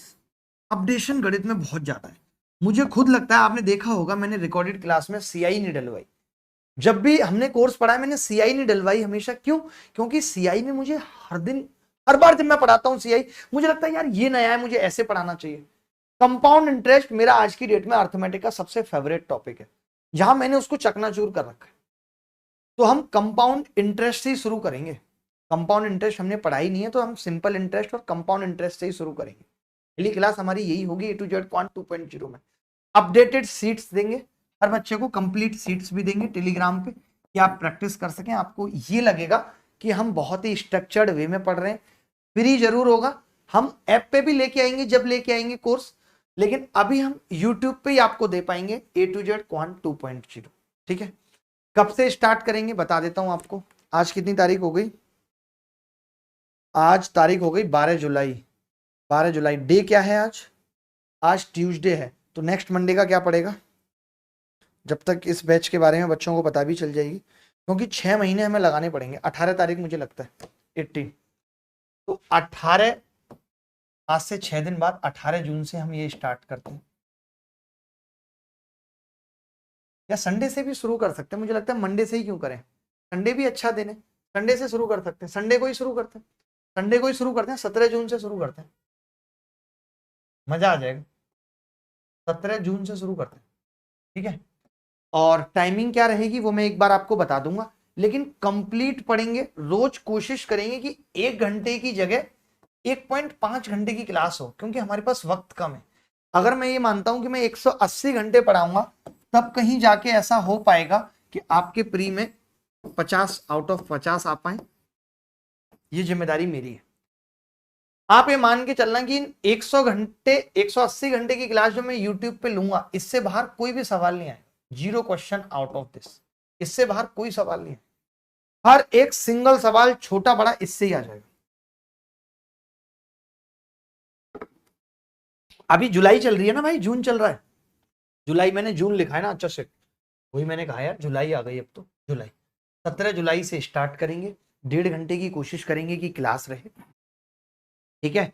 और कंप्लीट CI एक बार स्टार्ट कर देंगे, उसके बाद ट्रिग्नोमेट्री, मतलब जितना भी मैं मैक्सिमम पढ़ा सकता हूं उतना मेरी पढ़ाने की कोशिश, ठीक है। कुछ भी बचेगा नहीं, कुछ भी, एक भी छोटी से छोटी चीज नहीं बचेगी। इसका पोस्टर आपको मिल जाएगा, एक क्रिएटिव बनवा के डलवा देंगे, जिसको आप अपने दोस्तों तक भी शेयर करना, मैक्सिमम लोगों को बताना। पढ़ाई के साथ साथ आप ये जानते हो कि जब मैं ये बैच पढ़ाऊंगा तो बीच बीच में पढ़ने का तरीका क्या होना चाहिए, किस तरीके से पढ़ना चाहिए बच्चे को, क्या उसका टाइम टेबल होना चाहिए, क्या उसको GS में करना चाहिए। और मेरी कोशिश ये है कि मैं बहुत जल्दी आके यूट्यूब पे आपको ये खबर सुनाऊं कि यार मैं आपके लिए GS का भी एक ऐसा टीचर ले आया जिससे बाहर कुछ नहीं आएगा, आप पूरा समझ सकते हो। मैं इंग्लिश का भी आपके लिए ऐसा टीचर ले आया जिससे बाहर कुछ नहीं आएगा। लेकिन कोशिश आप जानते हो मैं तभी करता हूं कि जब मैं उसको पूरी तरह निभा पाऊं। ऐसा ना हो कि 2 क्लास हो 3 क्लास हो, तो मैं उस कीमत पर ही लेकर आऊंगा जहां पे वो भी हमारे इस विचारधारा के साथ हो कि हाँ मैं फ्री पढ़ाने के लिए तैयार हूं। आप जानते हैं सबका अपना डर होता है कि मैं फ्री पढ़ा दूंगा मेरा कंटेंट लीक हो जाएगा, ये बहुत सारे लोगों का डर होता है। आप देखते होंगे कोई भी पढ़ाता नहीं है, क्यों नहीं पढ़ाता? 1 क्लास डालेगा, 2 क्लास डालेगा, वो इसी डर में रह जाते हैं, यार पता नहीं मेरे से नहीं हो पाएगा, यार मैं नहीं कर पाऊंगा, मैं फ्री नहीं पढ़ा पाऊंगा। ऐसा बहुत सारे लोग करते हैं। अब लास्ट आखिरी बात आती है स्ट्रेटेजी में, कैसे कौन सा सब्जेक्ट पढ़ना है। अगर आप किताब की बात करेंगे तो गणित में मैंने किताब नहीं बताई आपको, रीजनिंग में भी मैंने बताया क्या करना है। अगर आप इंग्लिश की बात कर रहे हैं तो बहुत सारी किताबें, जैसे अगर आप ग्रामर की बात करें तो SP बख्शी की किताब बहुत अच्छी है ग्रामर के लिए। अगर आपको वोकैब याद करनी है, प्रीवियस ईयर की कोई किताब लेनी है, तो आप घटना चक्र ले सकते हैं, या नीतू सिंह की एक किताब आती है जिसके अंदर ग्रामर और वोकैब दोनों। अगर आप बेसिक स्टार्ट कर रहे हो, आपको लगता है कि इंग्लिश में बस जस्ट शुरू कर रहा हूं, तो मुझे लगता है कि आप नीतू सिंह की किताब ले सकते हो। काफी पहले उन्होंने किताब लिखी है, वो भी एक अच्छी किताब है अगर आप शुरुआत कर रहे हो। लेकिन आप ये नहीं कह सकते कि नहीं मैं इस किताब से पढ़ के 50 में 50 ले आऊं। उसके लिए आपको अपनी प्रैक्टिस पे भी फोकस करना पड़ेगा। रीजनिंग के लिए सिर्फ और सिर्फ प्रैक्टिस सेट करनी है, उसके अलावा कुछ करने की जरूरत नहीं है। बाकी आप यूट्यूब पे मैंने बताया कोई टॉपिक नहीं आता तो आप हमारे दूसरे चैनल से पढ़ सकते हैं, ठीक है। अब इसके अलावा बात आती है, इसके अलावा क्या बात आती है मॉक टेस्ट की। कि देखिए मैंने 2 कैटेगरी में बच्चों को स्टार्टिंग में बांटा था कि भाई आपके 90 से कम नंबर आ रहे हैं, तो अभी आपको फोकस रखना है सिलेबस कंप्लीशन। इन बच्चों को अभी 3 महीने तक कोई मॉक नहीं देना, अभी 6 महीने, इनको बाद के 3 महीने में मॉक देना। लेकिन जिन बच्चों के 100+ नंबर आ रहे हैं, जिन बच्चों के 100+ नंबर आ रहे हैं, वो अभी 3 महीने तक वीक में 2 मॉक। आप सोच रहे होंगे वीक में 2 मॉक तो कम बता रहे हैं, अरे भैया इसके एनालिसिस में बहुत टाइम लगता है। आप अगर 1 मॉक 1 घंटे देंगे तो कम से कम 2 से 3 घंटे आपके एनालिसिस में जाएंगे। सैटरडे संडे ऑफ रहता है तो सैटरडे संडे आप पढ़ सकते हैं, कर सकते हैं, बात खत्म। मंडे टू फ्राइडे क्लास हम भी यही रखेंगे। हम संडे से स्टार्ट जरूर कर रहे हैं, बट मंडे टू फ्राइडे रखेंगे। सैटरडे संडे आपके लिए फ्री करेंगे ताकि आप 2 मॉक दें हर दिन और उसको एनालिसिस करें और इंजॉय करें। इसको देखिए क्या है, पता है जब हम CGL या किसी भी चीज की तैयारी करते हैं और हम पूरी तरीके से सब कुछ अब छोड़ देते हैं। तो मैं सब कुछ छोड़ने के लिए नहीं कह रहा, अगर आप सब कुछ छोड़ देंगे ना तो उस दौर में रह पाना बड़ा मुश्किल है। आपको हर चीज के साथ जीना है, आपको अपने दिमाग का भी ख्याल रखना है, हेल्थ का भी ख्याल रखना है, अगर आप लंबे समय तक बने रहना चाहते हैं। क्योंकि सीजीएल आसान नहीं है। अभी 6 महीने की तैयारी है, उसके बाद 3 महीने 4 महीने मेंस में लगेंगे, उसके बाद 2 से 3 महीने टियर 3 में लगेंगे, उसके बाद रिजल्ट आएगा 4-5 महीने में। 1.5 साल का सफर है। वो 1.5 साल का सफर आप कैसे बिता पाएंगे? अब तो पागल होने लगेंगे। तो आपको सब कुछ करना है, अपने लिए वक्त भी निकालना है कि सैटरडे संडे मैं सिर्फ 2-3 मॉक दूंगा, उनका एनालिसिस करूंगा और अपने आप को रिलैक्स करूंगा, उतना ज्यादा नहीं पढ़ूंगा, लेकिन मंडे टू फ्राइडे मैं पूरी ताकत लगा दूंगा। इससे देखिए होगा क्या, ये जो मैं कह रहा हूं आजकल ऑनलाइन में क्या हुआ ना, हम सैटरडे संडे भूल गए। इसकी वजह से हमारी इफिशियंसी और कम हो गई, हम पंचुअल और कम हो गए। जितने पहले पंचुअल थे उतने भी नहीं रहे। क्योंकि पहले ये होता था कि जब मैं मंडे पढ़ रहा होता था तो मंडे से ट्यूसडे तक वक्त आ जाता था। मंडे तो मैं एनर्जी में होता था, संडे की छुट्टी के बाद आता था, ट्यूसडे तक एनर्जी होती थी, और फिर वेडनेसडे जैसी एनर्जी कम होती थी तो मुझे लगता था कोई बात नहीं, वेडनेसडे थर्सडे ही तो बचा यार, फ्राइडे लो 2 दिन फिर छुट्टी के आ गए। तो ये चीज मोटिवेट करती थी। संडे की छुट्टी क्यों रखी गई थी? इसी मोटिवेशन के लिए रखी गई थी। सन 1843 में इसकी शुरुआत हुई थी, अगर जीएस में सवाल आ जाए फैक्चुअल तो। संडे की छुट्टी के पहले संडे की छुट्टी नहीं होती थी, ताकि हमें एक मोटिवेशन सा रहे कि अच्छा इस दिन मुझे आराम का दिन है। तो ऑनलाइन एजुकेशन, ऑनलाइन घर पे रह रहे के सारी चीजें, घर में बंद रह रहे के कोविड के दौरान हम बहुत कंफर्ट जोन में आ गए। मुझे ही देख लीजिए, पिछले 1.5 साल में कोई क्लास नहीं ली मैंने यूट्यूब पे। अब जाके मैंने कहा यार नहीं, अब तो मुझे लेनी है और मुझे उस कंफर्ट जोन से बाहर निकलना है। इसलिए मैंने 10 बजे क्लास रखी कि मैं सुबह से मूड बनाना चालू करूंगा, रात तक तो बन ही जाएगा। इस तरीके से मैंने अपने आप को मोटिवेट किया कि रात के 10 बजे रखता हूं, सुबह से मूड बनाना स्टार्ट करूंगा, रात तक बनेगा और मुझे लेनी है क्लास। और देखो मैं सफल हो पाया। पहले दिन मुझे लगा यार कल लेता हूं, मैंने कहा नहीं आज सोच लिया लूंगा। सेकंड डे फिर मुझे लगा, जब हम कोई भी नई चीज स्टार्ट करते हैं, आप भी जब कोई नई चीज स्टार्ट करेंगे तो ये मन जो है ना बार बार ये कहेगा यार नहीं अभी नहीं करते, अरे यार अभी नहीं करते, लेकिन करना है। उसके बावजूद भी क्या है, करना है, हमें हिम्मत रखनी है। समझ रहे हो? आप अलार्म सेट कर लो अपने फोन में कि मैं रोज 10 बजे आ रहा हूं और रोज हमें पढ़ना है। आज सोचो मुझे सुबह एक सेशन में भी जाना है, जैसे कि आप सबकी तो बड़ी डिमांड ही थी सर संदीप महेश्वरी जी के साथ आप एक सेशन करो, तो कल सुबह मैं उसके लिए जाऊंगा, लेकिन मैं फिर भी अभी पढ़ा के जाऊंगा, रुकूंगा नहीं। मॉक के लिए मैंने बता दिया कैसे करना है, इसका एनालिसिस बहुत मस्ट है। किसी एक दिन और 10-10 15-15 मिनट की वीडियो बना के बताता रहूंगा मॉक कैसे देना चाहिए, अभी क्या पढ़ना चाहिए, इस स्ट्रेटेजी के तरीके को, ये स्ट्रेटेजी कैसे अपडेट करनी है, क्या अपडेट करने के तरीके हैं। अब मैं इसको फटाफट से रैपअप करके और मैं आपको पढ़ाना शुरू करता हूं, सवाल कराना शुरू करता हूं। रैपअप में क्या था, हमने बता दिया हाउ टू पंचुअल। पंचुअल के लिए मैंने क्या बता दिया कि मंडे टू फ्राइडे पढ़ना है, बस मुझे सुना मंडे टू फ्राइडे। मेरा लंबा टारगेट नहीं है लाइफ में, बस मुझे पंचुअल की स्पेलिंग ही नहीं पता भैया को। अरे यार कैसे कैसे कैसे दरिद्र आदमी है इंग्लिश में, बताओ।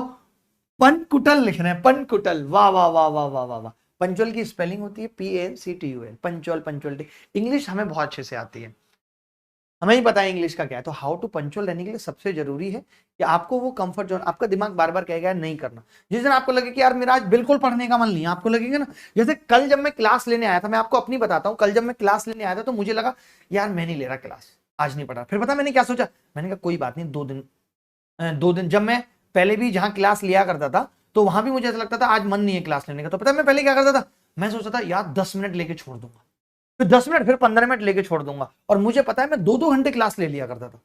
तो जब आपका मन लगे ना कि पंचुअलिटी टूट रही है, आज पढ़ने का मन नहीं है, तो उस दिन सोचो यार मैं कोई नहीं, मैं आज 30 मिनट पढ़ूंगा। जैसे आप 30 मिनट पढ़ना स्टार्ट कर दोगे ना, आप अपने आप 2-4 घंटे पढ़ जाओगे। तो पंचुअल रहने का सबसे तरीका है कि बिल्कुल शून्य नहीं करना, किसी चीज को रोकना नहीं है, बस करते रहना, लगातार करते रहना है। ठीक है, पंचुअल हो गया। व्हाट टू लीव, छोड़ना क्या है, तो देखिए छोड़ने के लिए मैं बता देता हूं, मेरे लिए नहीं है, मैं आपके लिए कह रहा हूं। आपको इंस्टाग्राम छोड़ना है, कोई यूज का नहीं है। यूट्यूब के जितने भी वीलॉग चैनल हैं और जितने भी वीलॉग के अलावा क्या है, जितने भी कॉमेडी चैनल हैं और जितने भी ये ऐसे चैनल हैं दिव्या त्रिपाठी मैम टाइप के, इन सबको छोड़ना है। अगर सच में सिलेक्शन लेना चाहते हो तो, सच में अगर सिलेक्शन लेना चाहते हो तो जिन थंबनेल पे कुछ भी लिखा है मरते मरते बचा, मैं तेरी हो गई तू मेरा हो गया, इस टाइप के जितने भी थंबनेल हैं, जितने भी शॉर्ट्स वीडियो, जितने भी मोटिवेशनल, ये सब अगर छोड़ दे। आजकल क्या हो रहा है, हर जगह मोटिवेशन बट रहा है, मोटिवेशन की बाढ़ आ गई है भाई कसम से। आप यूट्यूब पे चले जाओ, ये यूट्यूबर इस यूट्यूबर के साथ, हाँ भाई बताओ आपने क्या किया। आदमी सुन सुन के पागल, अरे भैया तुम कब जाओगे वहां, कितना मोटिवेशन पियोगे, दस्त हो जाएंगे भाई। हर चीज की एक लिमिट होती है, अति किसी भी चीज की अच्छी नहीं होती। आज यूट्यूब पे मैक्सिमम अति ही हो रही है, सिर्फ सिर्फ अति हो रही है, सिर्फ आपके साथ खेला जा रहा है, आपके साथ, आपके इमोशंस के साथ। आपको पता होगा पहले मैं और भी यूट्यूब चैनल्स पे पढ़ाता था, बट नहीं पढ़ा रहा बहुत दिनों से, क्योंकि मुझे नहीं लगता था सही। मुझे लगता था जो भी काम करो दिल से करो, जो भी काम करो ईमानदारी से करो, इस नजरिए से करो कि अगर ये आपके साथ कोई करे तो क्या आप इसे सही ठहरा पाओगे। वही काम जीवन में करना चाहिए कि यही सेम काम कोई मेरे साथ करे, मेरे बच्चों के साथ करे, तो क्या मैं सही ठहरा पाऊंगा अपने आप को। वो इंसान जीवन में कभी दुखी नहीं रहता। जहां मन सच्चा हो, जहां दिल सच्चा हो, कोई आपको तकलीफ नहीं दे सकता। किसी माई के लाल की औकात नहीं है कि आपको परेशान कर सके। मेरा मन सच्चा है, मेरा दिल सच्चा है, मैंने गलत नहीं किया, मेरे साथ गलत कैसे हो सकता है, हो ही नहीं सकता। तो एक तो ये चीज आपको छोड़नी पड़ेगी जो मैंने अभी बताया, इसके बिना बात नहीं बनेगी। इंस्टाग्राम छोड़ना पड़ेगा। टेलीग्राम में भी आपको सिर्फ वही चैनल्स फॉलो करने पड़ेंगे जो आपको लगता है कि काम के हैं, यूज के हैं। अगर आपको लगता है कि यूज का नहीं है, हाँ मेरा बहुत टाइम वेस्ट हो रहा है, तो वो छोड़ना पड़ेगा। व्हाट्सएप ग्रुप आपको लगता है कि इसमें मेरा बहुत टाइम जा रहा है, देखिए सबको इक्वल टाइम दिया परमात्मा ने, you have to manage your time. मैंने स्टार्टिंग में ही कहा कि एक लिमिटेड वक्त में एक आदमी कहां पहुंच जा रहा है, कितनी ऊंचाइयां छू ले रहा है, और आप कहां पड़े हुए हैं, और सिर्फ आप उसे देख रहे हैं। आप कब तक सबकी सफलताओं को सेलिब्रेट करेंगे। अब आपके भी तो सफल होने का वक्त है। मान लेते हैं आपने तैयारी शुरू की होती, आप सबको मैक्सिमम एक एक 1.5 साल हो गए, आप कब सफल होंगे। मान लेते हैं आपने आज ही तैयारी शुरू की होती, तो मैं मानता कि आपको चलो ठीक है थोड़े मोटिवेशन की जरूरत है। और किस बात के मोटिवेशन की जरूरत है। हमारे माँ बाप, हमारे भाई बहन कम हैं क्या जो हमसे उम्मीदें पाल बैठे हैं कि ये कुछ करेगा तो परिवार सुधरेगा। आप बताओ, आप जिन हालातों में हो, उस गरीबी में अपने परिवार का स्टेटस बदलने के लिए आपके पास सरकारी नौकरी के अलावा कोई ऑप्शन है। मुझे बताओ, आप कोई भी ऑप्शन नजर नहीं आएगा। आपके पास सीजीएल में सिलेक्ट होने के अलावा कोई तरीका नहीं है। आपके पास सिर्फ ये 1 साल है जहां आपके पिताजी आपका खर्चा उठा रहे हैं, आगे आने वाले समय में ये भी नहीं उठा पाएंगे। आप कब तक ये जिंदगी तानों में जीते रहेंगे। क्या करें, मजबूरी है उनकी भी। उनके पास इतना पैसा होता तो आपको सीजीएल की तैयारी क्यों कराते। उनकी भी एक दुकान होती, बिठा देते आपको उस पर कि बेटा इस दुकान से अच्छा पैसा आता है, तुम भी कमाओ। तो भाई आपको सोचने की जरूरत है कि आपकी माताजी कितने दिनों से कहीं भी जाती है उसी साड़ी को पहन करके। आपका फर्ज नहीं है कि आपकी माता के पास भी तमाम साड़ियां हों। जो सपने उसके आपको बड़ा करने में छोटे रह गए, पीछे रह गए, क्या अब वक्त नहीं है कि आप अपनी माँ के उन सपनों को पूरा करें। कहते नहीं है, वो भी अपने दिल में दबा के बैठी है अपने सपनों को। पिताजी कहते नहीं है, गुस्सा कर देते हैं, लेकिन वो भी अपने दिल में सपनों को दबा के बैठे हैं कि तुम कुछ अच्छा करोगे तो उनका भी सीना गर्व से चौड़ा होगा। आज घर पे पड़े रहते हैं, किसी से मिलना पसंद नहीं करते। हर दोस्त यही पूछता है लड़का क्या कर रहा है, बताने के लिए नहीं है उनके पास कुछ। इस घुटन में वो तमाम बीमारियां पाल बैठे हैं। किसी को डायबिटीज हो रहा है, किसी को हार्ट की प्रॉब्लम हो रही है, किसी का बीपी बढ़ जा रहा है। बड़े सपने थे उनके आपको लेकर के, सोचा आपने उनके बारे में। और क्या मोटिवेशन चाहिए। क्या हमें नहीं लगता हमारा छोटा भाई कैसे खुश होता है, यार भैया का सिलेक्शन हो जाए तो मुझे भी कुछ मिलेगा। उसकी भी उम्मीद है, बहन की आपसे उम्मीद है कि वो भी गर्व से सीना चौड़ा करके बोले सबको, अरे मेरा भाई इनकम टैक्स इंस्पेक्टर बन गया। उसको भी बाहर मोहल्ले में घूमने में अच्छा लगे, लोग पूछें अच्छा तुम्हारे भाई का सिलेक्शन हुआ है, बताओ।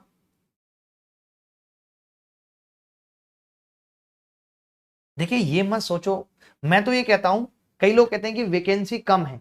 मैं ये कहता हूं कि वैकेंसी कम है, लेकिन बस मुझे एक बात आप बताओ कि क्या सही मायनों में आपने अब तक उतनी तैयारी की थी जो सिलेक्शन के लिए पर्याप्त थी। आप अपने दिल से सिर्फ एक सवाल मुझे ये पूछ के बताना कि हाँ जी मैंने अपने दिल से पूछा कि मेरी तैयारी ठीक थी बट मेरा सिलेक्शन नहीं हुआ। 99.99 बल्कि 100% लोगों का जवाब ये होगा कि गलती मेरी रही है। जब भी हम लाइफ में कभी असफल होते हैं, हमें खूब अच्छे से पता होता है, हम अपने मन को मार के जरूर कह रहे होते हैं कि नहीं मैंने कोई गलती नहीं की, बट हमें अच्छी तरीके से पता होता है कि मैंने गलती की है, मेरी गलती रही है, और अच्छी तरीके से हमें ये बात पता होती है। तो भाई वही गलती अब नहीं करनी है। लिख लो, दीवारों पे पोस्टर लगा लो, हर हाल में सेलेक्ट होना है, मां के सपने को पूरा करना है, पिता के सपने को पूरा करना है, खुद की इच्छाओं को पूरा करना है, खुद के लिए पढ़ना है, खुद के लिए सेलेक्ट होना है, रिश्तेदार को जवाब देना है, मुंह तोड़ जवाब देना है, मोहल्ले वालों को मुंह तोड़ जवाब देना है, वो बीच मझदार में छोड़ के चली गई थी, उसके मुंह पे तमाचा देना है, लेकिन मुझे सेलेक्ट होना है, मुझे पढ़ना है हर दिन। पूरे रूम में ये लिख के चिपका लो। कैसे मैं देखूंगा कि आपको मन नहीं करेगा पढ़ने का, आपको मोटिवेशन नहीं आएगा पढ़ने का? जरूर आएगा, कोई नहीं रोक सकता। सबसे बड़ा मोटिवेशन है, आपको किसी मोटिवेशन की जरूरत नहीं है, किसी मोटिवेटर की जरूरत नहीं है। अपने आप में आपको पता है आपके हालात आपके लिए सबसे बड़ा मोटिवेशन है। जो आपके हालात है, हम सब लोग गांव में रहते थे, हमने देखा है वहां कैसे माएँ हमारी चूल्हे पर रोटी बना के मुश्किल से हमें बड़ा किया है। बांध जाया करती थी खाट से, कपड़े धोने जाना है, कोई देखने वाला नहीं होता था, रस्सी से बांध दिया करती थी, छोटे थे तो। याद आते हैं वो दिन? माँ ने भी क्या सोचा था, लड़का बाहर तैयारी करने गया है, लड़का क्या कर रहा है? लड़का दोस्तों से बात कर रहा है, लड़का फेसबुक पे टाइम वेस्ट कर रहा है, लड़का इंस्टाग्राम पे टाइम वेस्ट कर रहा है, लोगों को मैसेज भेज रहा है, हाय कैसी हो, लोगों की वीडियो देख रहा है लड़का। ये सब के लिए माँ बाप ने बड़ा किया था, बताओ। तो ये सब छोड़ना पड़ेगा भाई, ये सब छोड़ना पड़ेगा, मेहनत करनी पड़ेगी, ठीक है। ये सब Instagram, Facebook, WhatsApp group, Telegram group जो कि काम के नहीं है, आज ही प्रण ले लो कि मैं इस्तेमाल नहीं करूं। हमें कोई चाह नहीं है, हम नहीं चाहते कि आप हमारी फोटो लाइक करो इंस्टाग्राम पे आके, बिल्कुल भी नहीं चाहते। हम चाहते हैं कि हाँ आपका सिलेक्शन हो जाए तो आप जरूर आके हमारी फोटो पे कमेंट करो और लाइक करो।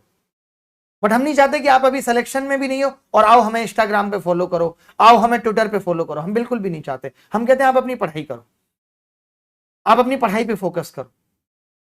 हम बिल्कुल भी नहीं चाहते कि आप बेल आइकन का बटन दबा के हमारे चैनल को सब्सक्राइब करने में भी अपनी एक सेकंड खराब करो। मत करो, आप हमारे लिए कुछ मत करो।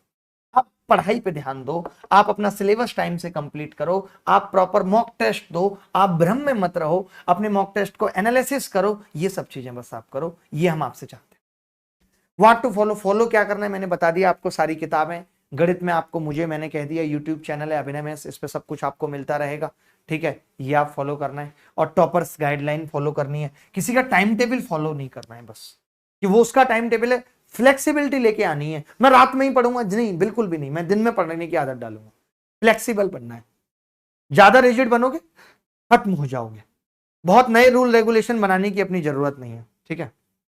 हाउ टू लर्न, सीखना कैसे, मैंने बताया कि सीखने का एक ही तरीका है, याद करने का एक ही तरीका है, प्रैक्टिस। लाइक मैंने नोट्स तो खत्म कर लिए पॉलिटी के, लेकिन वो पॉलिटी मुझे आएगी कब? जब मैं घटना चक्र की किताब से प्रीवियस ईयर क्वेश्चन लगाऊंगा या मैं किसी ऐसी किताब से एमसीक्यू लगाऊंगा।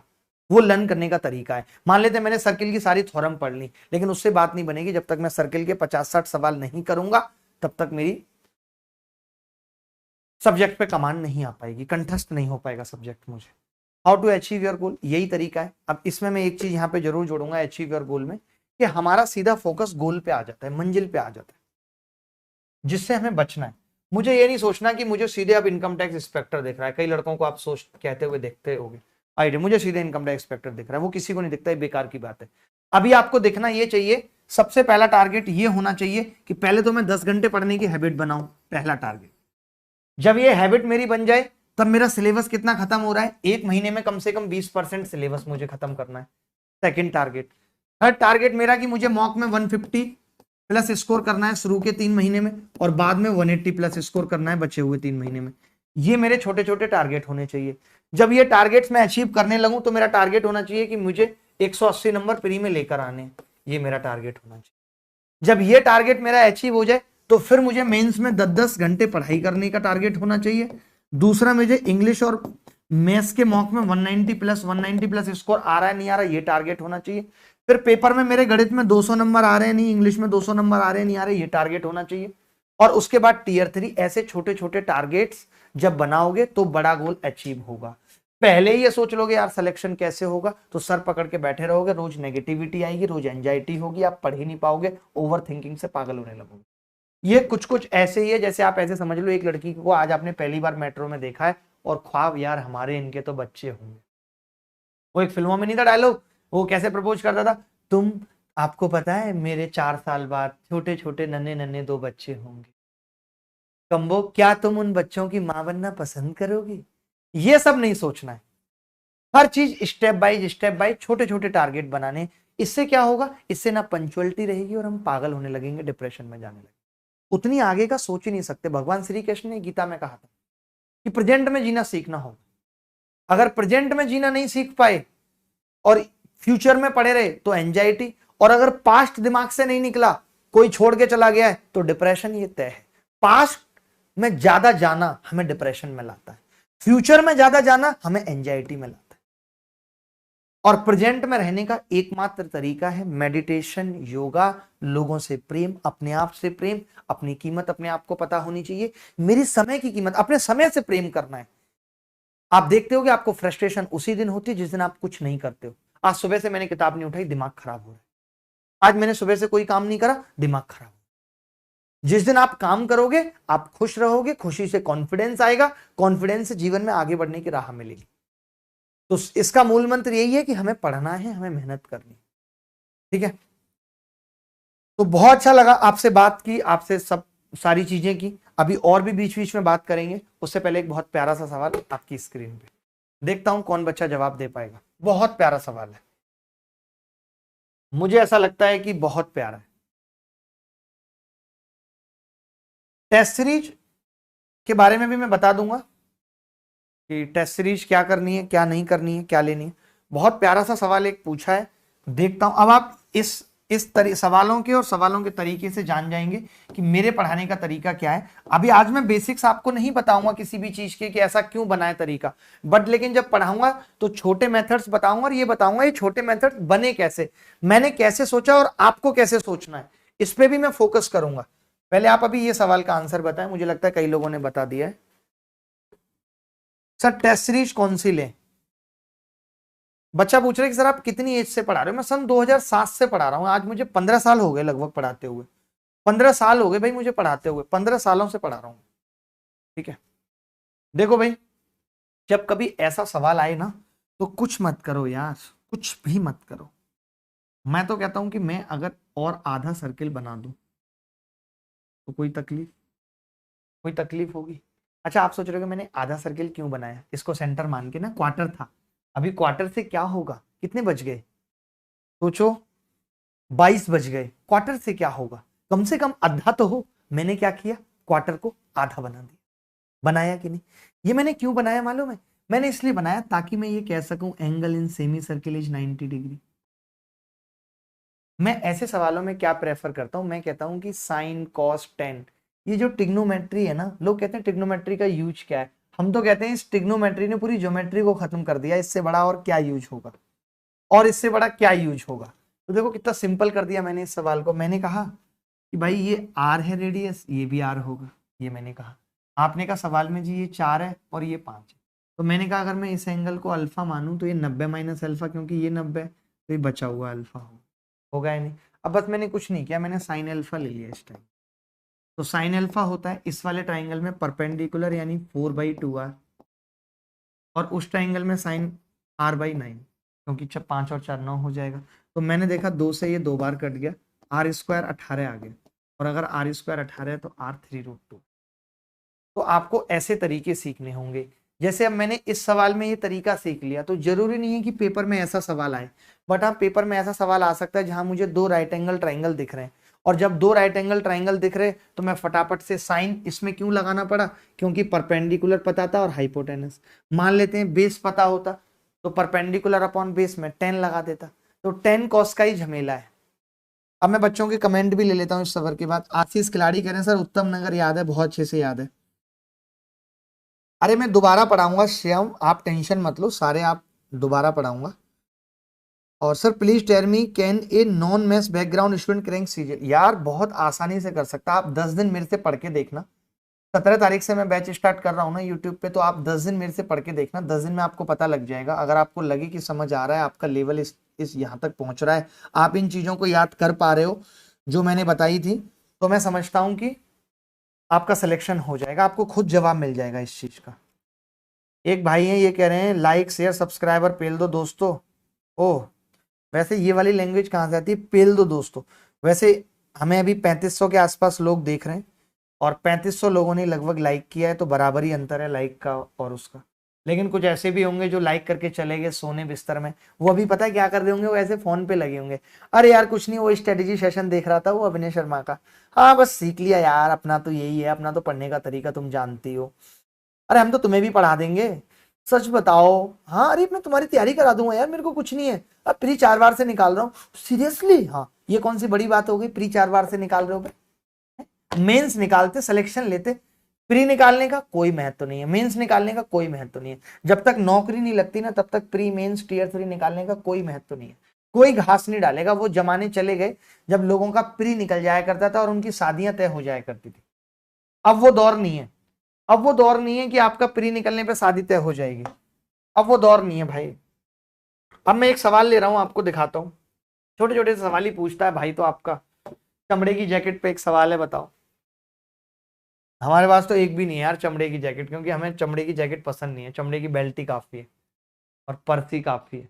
जब सारे पर्स पुराने हो जाएंगे तो उसी में से एक जैकेट सिलवा लेंगे। आप सवाल पूछते रहो, कुछ भी आप पूछ रहे हो। तो एक लड़का कह रहा है कि मेरी सीजीएल प्री 2021 में 136 है, तो क्या मेंस की तैयारी करनी चाहिए? आप बहुत कुछ कर सकते हो मेंस में। आपको आग लगा देनी चाहिए। आप 88 डेज वीडियो कोर्स जाके पूरा लपेट दो, 88 घंटों में लपेट दो, यानी 4 दिन में आप पूरा लपेट लो और पी जाओ। कोई नहीं रोक सकता आपके सिलेक्शन को। सर इश्क वो आगे जो लगाए ना लग जाए तो फिर बुझाई ना बुझे। ओहो, इश्क वो आग नहीं है, मैं आपको बताता हूं। मोहब्बत अगर आसानी से मिल जाए तो जिंदगी संभल जाए, और मोहब्बत अगर मिलकर बिछुड़ जाए तो जिंदगी भर का रोग दे जाए। तो स्थिति कुछ कुछ वैसी है।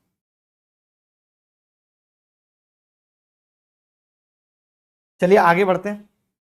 देखिए मैं ये कह रहा था कि जब आपने किसी जैकेट को 2x रुपए में बेचा है और 10% लाभ कमाने का वादा किया है आपने, यानी हम सीधे सीधे ये कह सकते हैं कि जो 2x है ना उसकी वैल्यू 110% के बराबर है। भाई 2x एसपी है, मैं एसपी का कंपैरिजन कर रहा हूं परसेंट से, कर सकते, कोई बड़ी बात नहीं। अब आपने कहा कि यार अगर इसका एमपी 3x है, 3x, फिर आप कह रहे हो कि मैं 20% इस पर डिस्काउंट भी दूंगा। 20% का मतलब बचेगा कितना, 80%। तो 3x का 80%, 8 या 24, 2.4x।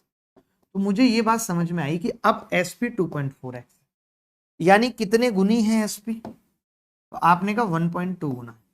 तो मैंने कहा जब 2x था 110% था, अगर इसका 1.2 गुना कर दूं तो आप पाएंगे 132% हो जाएगा। यानी 2.4x की वैल्यू 132% है। कोरिया का बच्चा भी देख के बता सकता है कि लाभ 32% है। तो आपको सोचने का तरीका ही बनाना है बस। सर अभिनय मैथ्स पे क्लास लाए मैथ्स का, भाई राधे श्याम को कोई समझा दो। ये पता नहीं कौन से लड़के हैं भाई साहब जिनके फेरे हो जाते हैं और उसके बाद ये कहते हैं कोई मेरी इससे शादी करवा दो। अबे फेरे तूने ही लिए भाई, कोई और तो नहीं लेके चला गया, पंडित ने तो नहीं ले लिए। कल को तेरी ना बने, पंडित की इसके साथ बने और पंडित ले जाए निकल के। हाँ बेसिक से पढ़ाऊंगा। ये मेंस बैच की प्रैक्टिस है, जो अभी पढ़ा रहा हूं ये मेंस बैच की प्रैक्टिस है। ये वो तरीके हैं जो सवालों को आसान बनाते हैं। समझ रहे हो आप बात को? एक और बहुत प्यारा सवाल है। इस सवाल का उत्तर जिसने सबसे जल्दी बता दिया, मैं गारंटी से कह रहा हूं कि मैं उसे कुछ ना दूं, कुछ तो जरूर दूंगा। कुछ ना दूं, कुछ तो जरूर दूंगा।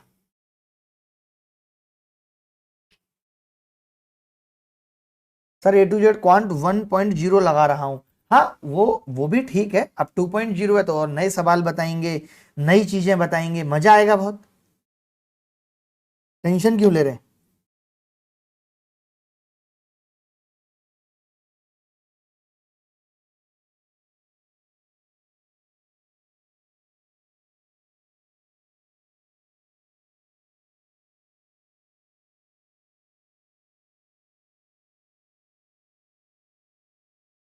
आगे बढ़ते हैं। एक दुकानदार एक ग्राहक को 19%, 31% और 35% की 3 क्रमागत छूट देने के बाद 17% का लाभ अर्जित करता है। यदि दुकानदार केवल 29 और 31 की छूट देता तो प्रतिशत लाभ कितना होता? पहले भी मैंने ये चीज बताई है, शायद आप नहीं समझ पाए। देखिए ये क्या कह रहा है, ये कह रहा है यार आज आपने पेन क्यों नहीं लिया भाई, ये क्या करते हो यार आप भी ना, बताओ इतनी देर से मैं लिख रहा हूँ। मैं ये कह रहा हूँ भाई आपको पता है कि 19% की छूट दे रहा है, अभी मैं कहूँ कि पढ़ाने में मजा क्यों नहीं आ रहा। ये पेन बहुत अच्छा है, 19% की छूट दे रहा है, उसके बाद 31% की छूट दे रहा है, उसके बाद 35% की छूट दे रहा है, और लाभ कितने का हो रहा है, 17% का। मैं ये मान लेता हूँ डिस्काउंट देने के बाद तो एसपी आती है, और ये सीपी है, तो मैं ये कह सकता हूं कि भैया अगर ये 100% है तो आपको लाभ 117%। बोलो कह सकता हूं, ये कह सकता हूं। अच्छा मैं ये कह रहा हूं, अब ये कह रहा है कि डिस्काउंट सिर्फ यहां तक रहेगा, यहां तक, तो मैं ये जान सकता हूं कि यहां तक कीमत कितनी थी। तो आप कहेंगे सिंपल है, 35% का मतलब होता है मास्टर, तो बता सकता 35% का मतलब 7/20। यानी हम ये कह सकते हैं कि अगर किसी चीज की कीमत यहाँ पे 20 थी, समझना बात को ध्यान से, 20 थी, तो यहाँ पे कितनी रह गई होगी, 13 डिस्काउंट के बाद। तो मैं देख रहा हूँ कि 13 की जगह 117 है, 13 निम्मा 117, तो फिर 20 निम्मा 180, यानी 2 डिस्काउंट के बाद कीमत 180 है और 100 का मान है, तो मैं देख के बता सकता हूँ कि प्रॉफिट 80%। ऐसा सवाल एमटीएस में आया था, सोचो। A to Z quant open batch free होगा भाई, कैसी बात कर रहे हैं। यूट्यूब पे जितनी भी चीजें होंगी वो फ्री होंगी। जब हम ऐप भी बनाएंगे, ऐप पे भी स्टार्ट करेंगे, तो वो भी बहुत अफोर्डेबल होगा सबके लिए, और मैं तो हमेशा फ्री पढ़ाता रहूंगा, मेरी तो आप बात ही छोड़ दीजिए। प्रभात रंजन कह रहा है तुम्हारी नफरत में भी प्रेम था, आज तुम्हारा प्रेम भी नफरत क्यों लगता है मुझे। हाँ एमटीएस में आया ऐसा सवाल। हाँ नहीं मैं वही कह रहा हूं, लेकिन ये सवाल का लेवल बहुत मुश्किल है। अगर आप 19% और 31% में फंस गए तो नानी याद आ जाएगी आपको। हमने तो 19 और 31 को खत्म ही कर दिया, रोल ही नहीं छोड़ा। हमने कहा हमने तो बस 35% का डिस्काउंट देखना है कि ये कितनी का बदलाव लाएगा। तो हमें पता चला कि जी इससे केवल कीमत 20 से 13 होती है, यानी जो 117 हुई है वो 180 थी यहां तक। तो अगर मैं ये नहीं दूंगा तो 80% लाभ हो जाएगा, बात खत्म। तो मैं वही ये पता है क्या है, ये कोई ट्रिक नहीं, ये दिस इज कॉन्सेप्ट, हम इसे कॉन्सेप्ट कह सकते हैं कि ये सोचने का तरीका है, ये नजरिया है। आप जिस नजर से देख रहे हैं वो नजरिया ही आपको सिलेक्शन तक लेकर जाएगा। देखिए ऐप बनाने के पीछे पर्पज तो है कि हम कंटेंट देना चाहते हैं, बेस्ट कंटेंट। हम आज एक बच्चे को गणित के लिए 3-4 किताबें फॉलो करनी पड़ती हैं, जीएस के लिए मैंने खुद देखा, मैंने पढ़ने के लिए नोट्स बताए, मैंने कहा प्रैक्टिस के लिए वो किताब ले लेना, 36 जगह घूमना पड़ता है। तो मैं चाहता हूं कि ऐसा कुछ बनाना जिससे एक चीज पर्याप्त रहे, बाकी जरूरत ना पड़े। ठीक है, अभी मेरा सीधा फोकस यूट्यूब पे ही है कि मैं यूट्यूब पे ही पढ़ाऊं। एक सवाल बहुत जबरदस्त मैं पूछता आपको, बट अभी नहीं पूछ रहा हूं, ये वाला सवाल पूछता हूं। आप देखो बताओ, एवरेज का ये सवाल है, शायद 2018 या 19 के मेंस में आया है। क्या अप्रोच लगाओगे बताना आप मुझे इस सवाल को करने में, आपकी क्या अप्रोच होगी, कोई बच्चा मुझे बता दे कि जी मेरी ये अप्रोच होगी, बता दो मुझे। सर मैं कट ऑफ की बाउंड्री पे हूं, क्या करूं। ये वो लड़के हैं जिनका छक्का बाउंड्री तक ही पहुंचता है, जो हमेशा कैच आउट के डर से परेशान रहते हैं। इसीलिए मैं कहता हूं कि पूरी ताकत से मारो। कम ताकत रख दी तो ये इशू हमेशा रहेगा कि बॉडी लाइन पे लपके जाओगे। इतनी ताकत लगा दो कि गेंद स्टेडियम से बाहर निकल जाए।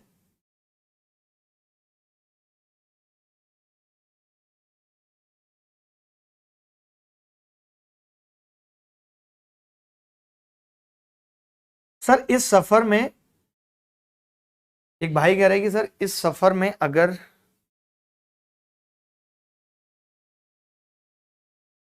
पढ़ाई कर लो, पढ़ाई दोनों, देखो मेरी बात सुनो ध्यान से। मैं ये कह रहा था AABB, यानी कि आपने पहले तो ये कहा है कि इवन नेचुरल नंबर है, तो और 4 अंकों की संख्या है, तो मैं ए को 0 नहीं ले सकता। यानी मैं ए को क्या क्या ले सकता हूं, 1-1, 2-2, ऐसे करके 99 तक ले सकता हूं। यही ले सकता हूं मैं ए को, इसके अलावा कुछ ले सकता हूं, कोई बच्चा बता सकता है मुझे कि मैं इसके अलावा कुछ ले सकता हूं। अच्छा अगर मैं बात करूं 99 तक ले सकता हूं ना, the mean of all 4 digit even natural numbers of the form AABB, यानी हम 1-1 ले पाएंगे, 2-2 ले पाएंगे, 3-3। लेकिन अगर मैं बी की बात करूं तो भैया मैं बी को 0-0 भी ले सकता हूं, 0-0 इसके साथ भी अब सारे आएंगे, 0-0 ले सकता हूं, 2-2 ले सकता हूं, 4-4 ले सकता हूं, लास्ट में 8 8 और 6 6, क्योंकि मुझे तो इवन नंबर लेना है ना। सबसे बड़ी बात क्या है कि मुझे इवन नंबर लेना है। बात आ रही है समझ या नहीं भाई? मैं ये लिख के बता देता हूं आपको, 2 2 बताने की भी जरूरत नहीं है। मतलब आपने एक चीज तो पढ़ी होगी ना कि जब हम एवरेज निकालते हैं तो या तो बीच वाली संख्या, या तो आपको समझ आ जाए कि इधर वाले टर्म्स का एवरेज या तो बीच वाली संख्या 55 होगी। जिनको नहीं समझ आ रही वो ये कह सकते हैं कि भैया मैं तो पहली और आखिरी का औसत देख लेता हूँ, 99 और 11 110 बटा 2 55। यहाँ बीच वाली संख्या साफ साफ पता चल रही है 44। तो मैं पूरी संख्याओं को जोड़ूंगा नहीं। पता है इसको बच्चे कैसे करेंगे?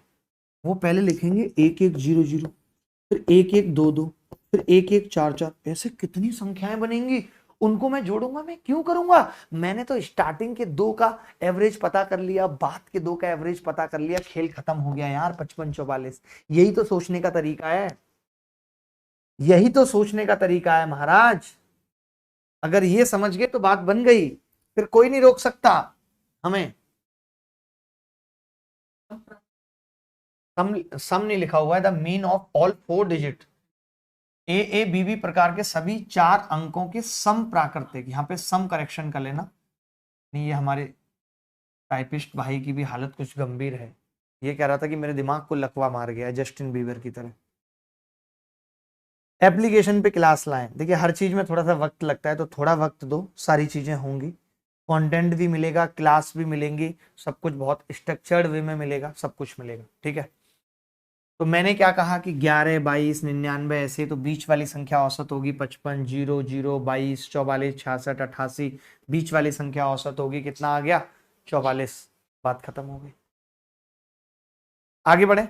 देखिए मजा आएगा आपको। मैक्सिमम लोगों तक, जो भी आपके दोस्त, आपके चाचा, आपके बुआ का लड़का, अगर कोई भी तैयारी कर रहा है तो आपको इस चीज पे फोकस करना है, बताना है उनको कि हाँ हम बहुत अच्छी तरीके से पढ़ रहे हैं, मजा आ रहा है हमें वहां पे, ठीक है। चले मैं एक सवाल पूछता हूँ, एक ये भी बहुत प्यारा सवाल है, देखते हैं कि कौन बच्चा कर पाएगा इसका उत्तर। मैं अब ब्रेक लूंगा 10 5 सेकंड का, और आपसे चाहूंगा कि आप इस सवाल का उत्तर बताएं। जिस बच्चे ने बता दिया उसको मिलेगी एक बड़ी चॉकलेट।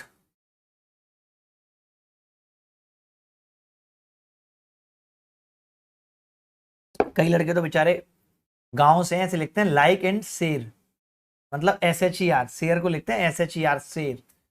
बेटा आप इंग्लिश कब सीखोगे? आप सब उत्कर्ष के बच्चे बने रहोगे हैं। शेर को लिखते हैं शेर, कैसे काम चलेगा बताओ? अब इनको इनकी पत्नी कहेगी तुम मुझसे कभी कुछ शेयर कर लो, शेयर कर लो, शेर तो मैं हुई, तुम मेरी शेरनी है। कैसे बात बनेगी भाई बताओ? ऐसे तो मजा ही नहीं आएगा दोस्तों,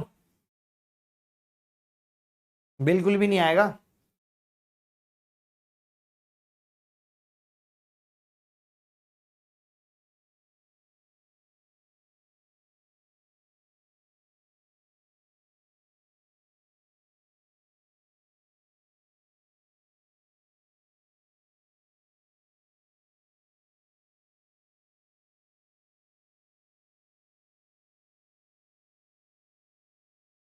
चलिए आगे बढ़ते हैं। देखो छोटे,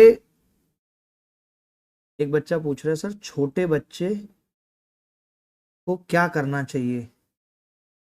मेरा बच्चा 2 साल का है, मैं चाहता हूं वो अभी से CGL की तैयारी करे।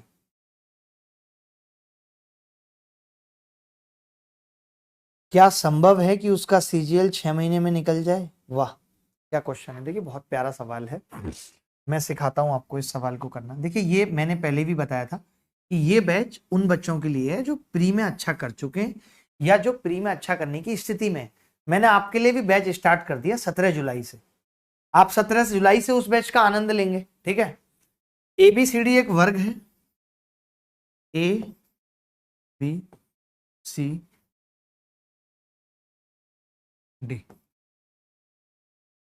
ABCD एक वर्ग है, ठीक है।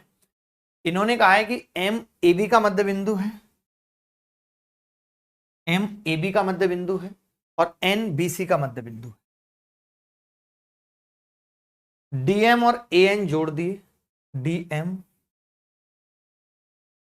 और AN जोड़ दिए, ओ पे कट करते हैं और ओ एन दे रखा है। बड़ा गजब सवाल है, पता है, ओ एन दे रखा है। एक भी बच्चे का उत्तर सही नहीं आया, कोई 81 बता रहा, नॉनी में 81, किसी का भी उत्तर ठीक नहीं आया। बड़े दुख का विषय है, दुख का विषय मतलब कि आपका लेवल नहीं है कोई, पता है। आया हो सकता है एक आध का। ए टू जेड क्वांट 2.0 में, ए टू जेड क्वांट में भी सिलेबस कंप्लीट हुआ था और ए टू जेड क्वांट 2.0 में भी सिलेबस कंप्लीट होगा। भाई क्यों नहीं होगा, आप कैसी बात कर रहे हैं।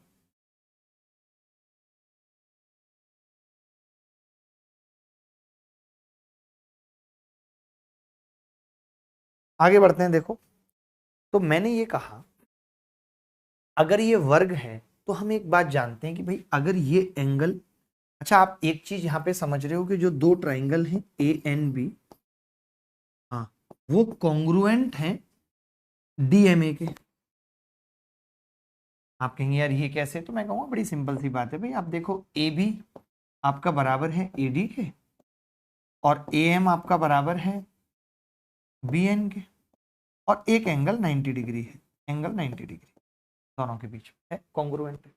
मैंने कहा अगर कॉन्ग्रुएंट है तो जो बी एन के सामने अगर मैं अल्फा मान रहा हूं तो आपको मालूम है कि बी एन ए एम के बराबर होगा, ये भी अल्फा होगा, होगा या नहीं भाई। इसके सामने ये अल्फा है तो ये भी अल्फा होगा। हमने कहा अगर ये अल्फा है तो ये 90 माइनस अल्फा होगी। तभी एक बच्चा बोला कि जी अगर ये अल्फा और ये 90 माइनस अल्फा है तो ये एंगल 90 डिग्री होगा। कई बार आपको पता है पेपर में सिर्फ ये पूछ लिया जाता है कि ये एंगल कितना है, ये एंगल 90 डिग्री है, सिर्फ इतनी सी बात पूछ ली जाती है पेपर में।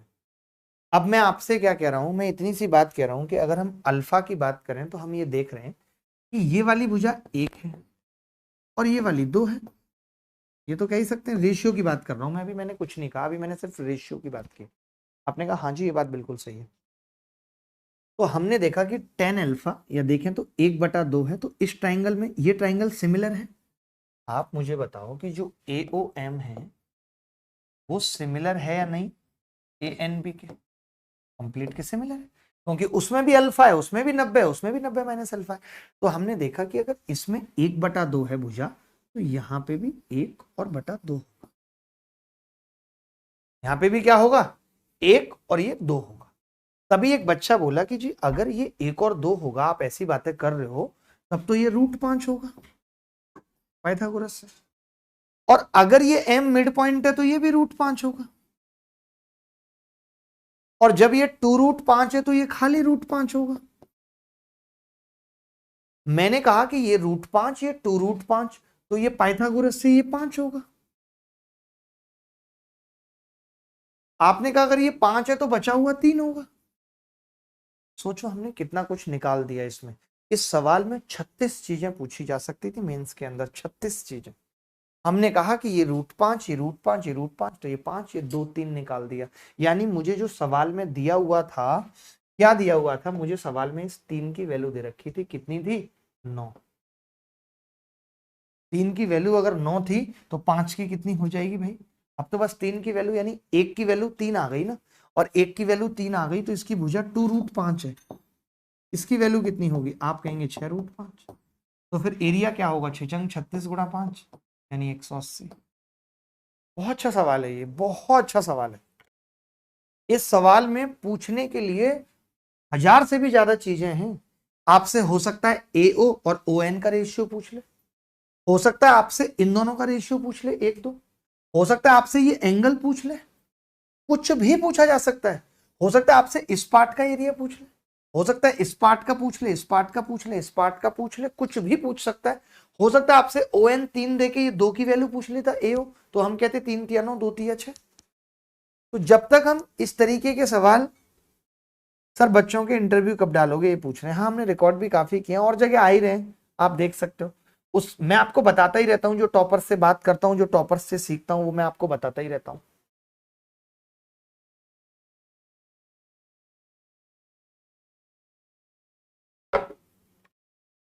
आगे बढ़ते हैं, आगे बढ़ते हैं। मैं और सवाल आपको दिखाता हूँ, पूछता हूँ आपसे। हमेशा मैंने अच्छे सवाल पूछे हैं आपसे, मजेदार सवाल पूछे हैं। अब यही सवाल देख लो, ये कितने लोग कर पाएंगे। अगर इतना ही बड़ा लेवल है आपका तो सही में आपको गणित आती है, आपको लगता है कि आप बहुत अच्छे हैं, तो इस सवाल का आंसर बता दो मुझे, ऑप्शन ही तो है, तुक्का ही तो मारना है, आपने कौन से करने हैं सवाल, कोई लेवल थोड़ी है आपका। सर बिस्किट दिखाओ जो खाते हो आप, और उन रिश्तेदारों को दिखाओ जो आपसे बोल रहा था खा लो बेटा बहुत महंगा बिस्किट है। अरे वाह, उन रिश्तेदारों को तो क्या ही बोले।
आगे बढ़ रहे हैं,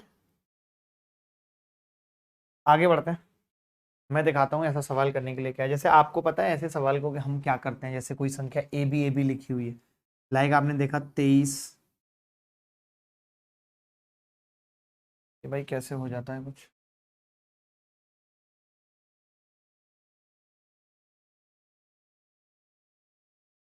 ठीक है, ठीक है, तो हमने क्या किया, हमने कहा कि मान लेते हैं कोई संख्या 23, 23, 23, 23, तो आप बहुत से लोग जानते होंगे, मैं समझाने के लिए बता रहा हूँ। तो मैं ऐसा लिख सकता हूँ कि 23 पे 4 जीरो प्लस 2300 प्लस 23, ये लिख सकता हूँ या नहीं, लिख सकता हूँ।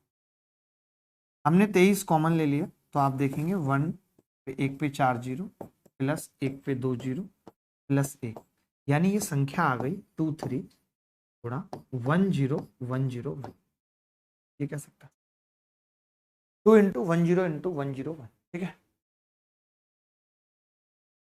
जब भी कभी कोई 6 अंकों की संख्या होती है तो हमें पता होना चाहिए कि हम उसको ऐसा लिख देते हैं ए बी 1010। हमें ये भी पता होना चाहिए कि 10101 के फैक्टर क्या है, हमें ये भी पता होना चाहिए। तो आपने देखा कि इसके फैक्टर हो जाएंगे ए बी और 3 गुणा 7 गुणा 13 गुणा 6, मुझे जहां तक याद है यही फैक्टर होते हैं। गुणा करके देख लेते हैं, जैसे हमें पता है। हाँ, सब 10 बजे का ही सही है, बदलना मत देना। नहीं नहीं, 10 बजे ही रखूंगा, डोंट वरी, बदलने का कोई सीन नहीं है, 10 बजे ही रखूंगा, सही है, ठीक है। अब मैंने ये देखा, इन्होंने ये कहा है कि ए बी 2 अंकों की संख्या है। अब इसमें लफड़ा फंस गया। देखो, अगर ए बी कोई 2 अंकों की ऐसी संख्या है, इन्होंने ये तो कहा है उसके 2 गुणनखंड है। आप में से कितने लोग जानते हैं कि किस संख्या के 2 गुणनखंड होते हैं, ऐसी कौन सी संख्या होती है जिसके 2 गुणनखंड होते हैं? तब एक बच्चा बोलेगा कि जी इसका मतलब कि ये प्राइम नंबर है। मानते हो? क्योंकि प्राइम नंबर एक ऐसी संख्या होती है जिसके केवल और केवल 2 गुणनखंड। प्राइम नंबर केवल और केवल एक ऐसी संख्या होती है जिसके 2 गुणनखंड। बात क्लियर है कि नहीं? आप कहेंगे हाँ जी क्लियर, ठीक है। अब मैंने यहां पे ये कहा कि अगर इसके 2 गुणनखंड है और ये प्राइम नंबर है, तो अगर ये 13 और 37 में से ही कोई एक संख्या हो गई, मान लेते हैं 13 या 37 में से एक संख्या हो गई, तो सवाल ये हो जाएगा 3 की पावर 1, 7 की पावर 1 और 13 की पावर 2, 37 की पावर, ऐसा हो जाएगा। हमें पता नहीं है कि वो क्या है, हमें पता नहीं है। अब अगर नंबर ऑफ फैक्टर निकालने के लिए कोई बोलेगा, तो आप सबको फॉर्मूला पता होगा कि नंबर ऑफ फैक्टर्स में हम क्या करते हैं, पावर में एक एक जोड़ते चले जाते हैं, 2 गुणा 2 गुणा 3 गुणा 2, 2 दूनी 4 12 दूनी 24, 24 फैक्टर होंगे। अब कोई बच्चा 24 लगा के चला आएगा, नहीं, क्या पता ए बी एक डिफरेंट संख्या हो गई, लाइक ए बी 19 हो गई, मुझे तो नहीं पता। मान लेते हैं ए बी 19 हो गई, तो भाई 19 की पावर 1 आएगी, प्राइम नंबर है। और इधर 3 की पावर 1, 7 की पावर 1, 13 की पावर 1, 37 की पावर 1, ये कह सकते हैं। तब आपने कहा नंबर ऑफ फैक्टर अब क्या होंगे, 2 2 2 2 2, तब फैक्टर 32 होंगे। यानी यहां पे कह पाना मुश्किल है कि ए बी जो ये संख्या है वो इनमें से कोई एक होगी, 13 या 37 में से अलग होगी, तो हम श्योर आंसर नहीं दे पाएंगे। हम क्या बोलेंगे कि फैक्टर या तो 24 है या 32। हम जल्दबाजी में ऐसा भी कर सकते हैं कि हम पावर 1 कर लें और सीधे 32 लगाए हैं। इसीलिए मैंने ये सवाल दिया कि ऐसे सवालों में ही हमसे गलती होती है। गलती होने का चांसेस हमसे ऐसे सवालों में ही बनता है। तो आज हमने डे 3 भी खत्म किया। मुझे ऐसा लगता है अभी रहने दें, काफी है और पढ़ा है। कितने टाइम हो गया? हाँ यार बहुत टाइम हो गया, सुबह जगना भी है, सोना भी है। ठीक है, तो चलो मैं ये कह रहा हूँ, सी विल बी करेक्ट, कि हम कल भी मिलेंगे, कल भी 10 बजे मिलेंगे और बहुत अच्छे अच्छे और नए सवाल करेंगे। आपके जो भी दोस्त मेंस की तैयारी कर रहे हैं, कुछ भी कर रहे हैं, आप उनको बता दो, ठीक है, कि हम यहाँ पे पढ़ रहे हैं। इसके अलावा मैं क्या करूंगा कि प्री वाला मैंने बताई दिया 17 तारीख से। उससे पहले मुझे लगता है कुछ अच्छी वीडियो या कुछ अच्छी चीजें जो मैं आपको सिखा सकता हूँ, बता सकता हूँ, तो मैं उस पर भी बात करूंगा। बाकी ये चलता रहेगा डे 4 डे 5। हम इस तरीके से ही रखेंगे कि मैंने स्टार्टिंग का सेशन रख लिया 10 मिनट, ताकि प्री वाले बच्चों के लिए कुछ गाइडेंस दे दी कि भाई how to make your time table, आपको अपना टाइम टेबल कैसे बनाना है, प्लस डे 4 चालू कर दिया। उस तरीके से हम इन सेशंस को रखेंगे जो कल से होंगे। तो जैसे क्या होगा, जिन बच्चों को पता है कि स्टार्टिंग के 10 मिनट में वो ये बताएंगे, तो वो नहीं आएंगे। एक बच्चे इसमें बड़ा परेशान हो रहा है, कह रहे सर मेरा माँ ने साथ छोड़ दे तो क्या करने का मन नहीं करता, किसके सपने के लिए पढ़े। मैं समझता हूँ ये एक ऐसा, देखिए जीवन में लोग कहते हैं बड़ा दुख है, लेकिन असली मायनों में ये दुख नहीं है जो हम कहते हैं। दुख तो वो है जिसकी क्षतिपूर्ति नहीं की जा सकती, यानी हमारे किसी ऐसे अपने का हमसे अलग हो जाना, that can not be recovered. जीवन का असली दुख यही है, और ये सिर्फ वक्त के साथ ही हम धीरे धीरे इसको कम कर सकते हैं। ये कभी भुलाया नहीं जा सकता। मान लेते हमारे साथ कोई ट्रेजेडी होती है, कोई लड़की हमारे जीवन में आई, छोड़ के चली गई, तो ये एक जीवन का संघर्ष है जिसको हम भूल जाते हैं वक्त के साथ साथ। ठीक है, कुछ चीजें ऐसी होती हैं जिनको हम नहीं भूल पाते। तो चलिए फिर आगे बढ़ेंगे और कल मुलाकात होगी आपसे। तब तक के लिए मैं विदा लेता हूं। ख्याल रखिएगा अपना, खुश रहिएगा। Bye bye, take care, love you so much, thank you very much, bye, take care, good night, love you all, बहुत सारा प्यार। तो मिलेंगे नए बैच में भी। आपको लोगों तक बताना है, लोगों तक ये बातें पहुंचानी है, और बहुत मस्ती के साथ और बहुत अच्छी अच्छी चीजें करेंगे। ठीक है, जो भी कुछ करेंगे वो क्वालिटी बेस्ड होगा, कुछ भी अनस्ट्रक्चरल नहीं करेंगे, वही कुछ भी नहीं करेंगे कि कोई भी आगे कुछ भी कर रहा है हम भी आगे, कोई कुछ नहीं। जो भी कुछ होगा वो प्रॉपर एक वे में, एक तरीके में, अच्छे तरीके से, ईमानदारी के साथ जो भी कुछ करेंगे आपके लिए। धन्यवाद, ख्याल रखना, खुश रहना, बाय, टेक केयर, धन्यवाद। और ऑफलाइन क्लासेस का कल या परसों में जो भी हमें सेटअप करना है वो हम कर लेते हैं, और बहुत जल्दी क्लास स्टार्ट करेंगे। जो भी बच्चे दिल्ली मुखर्जी नगर में आए, मेरा मन तो पटना में भी स्टार्ट करने का है, बट देखते हैं कि क्या हो पाता है, ऐसा है नहीं। धन्यवाद।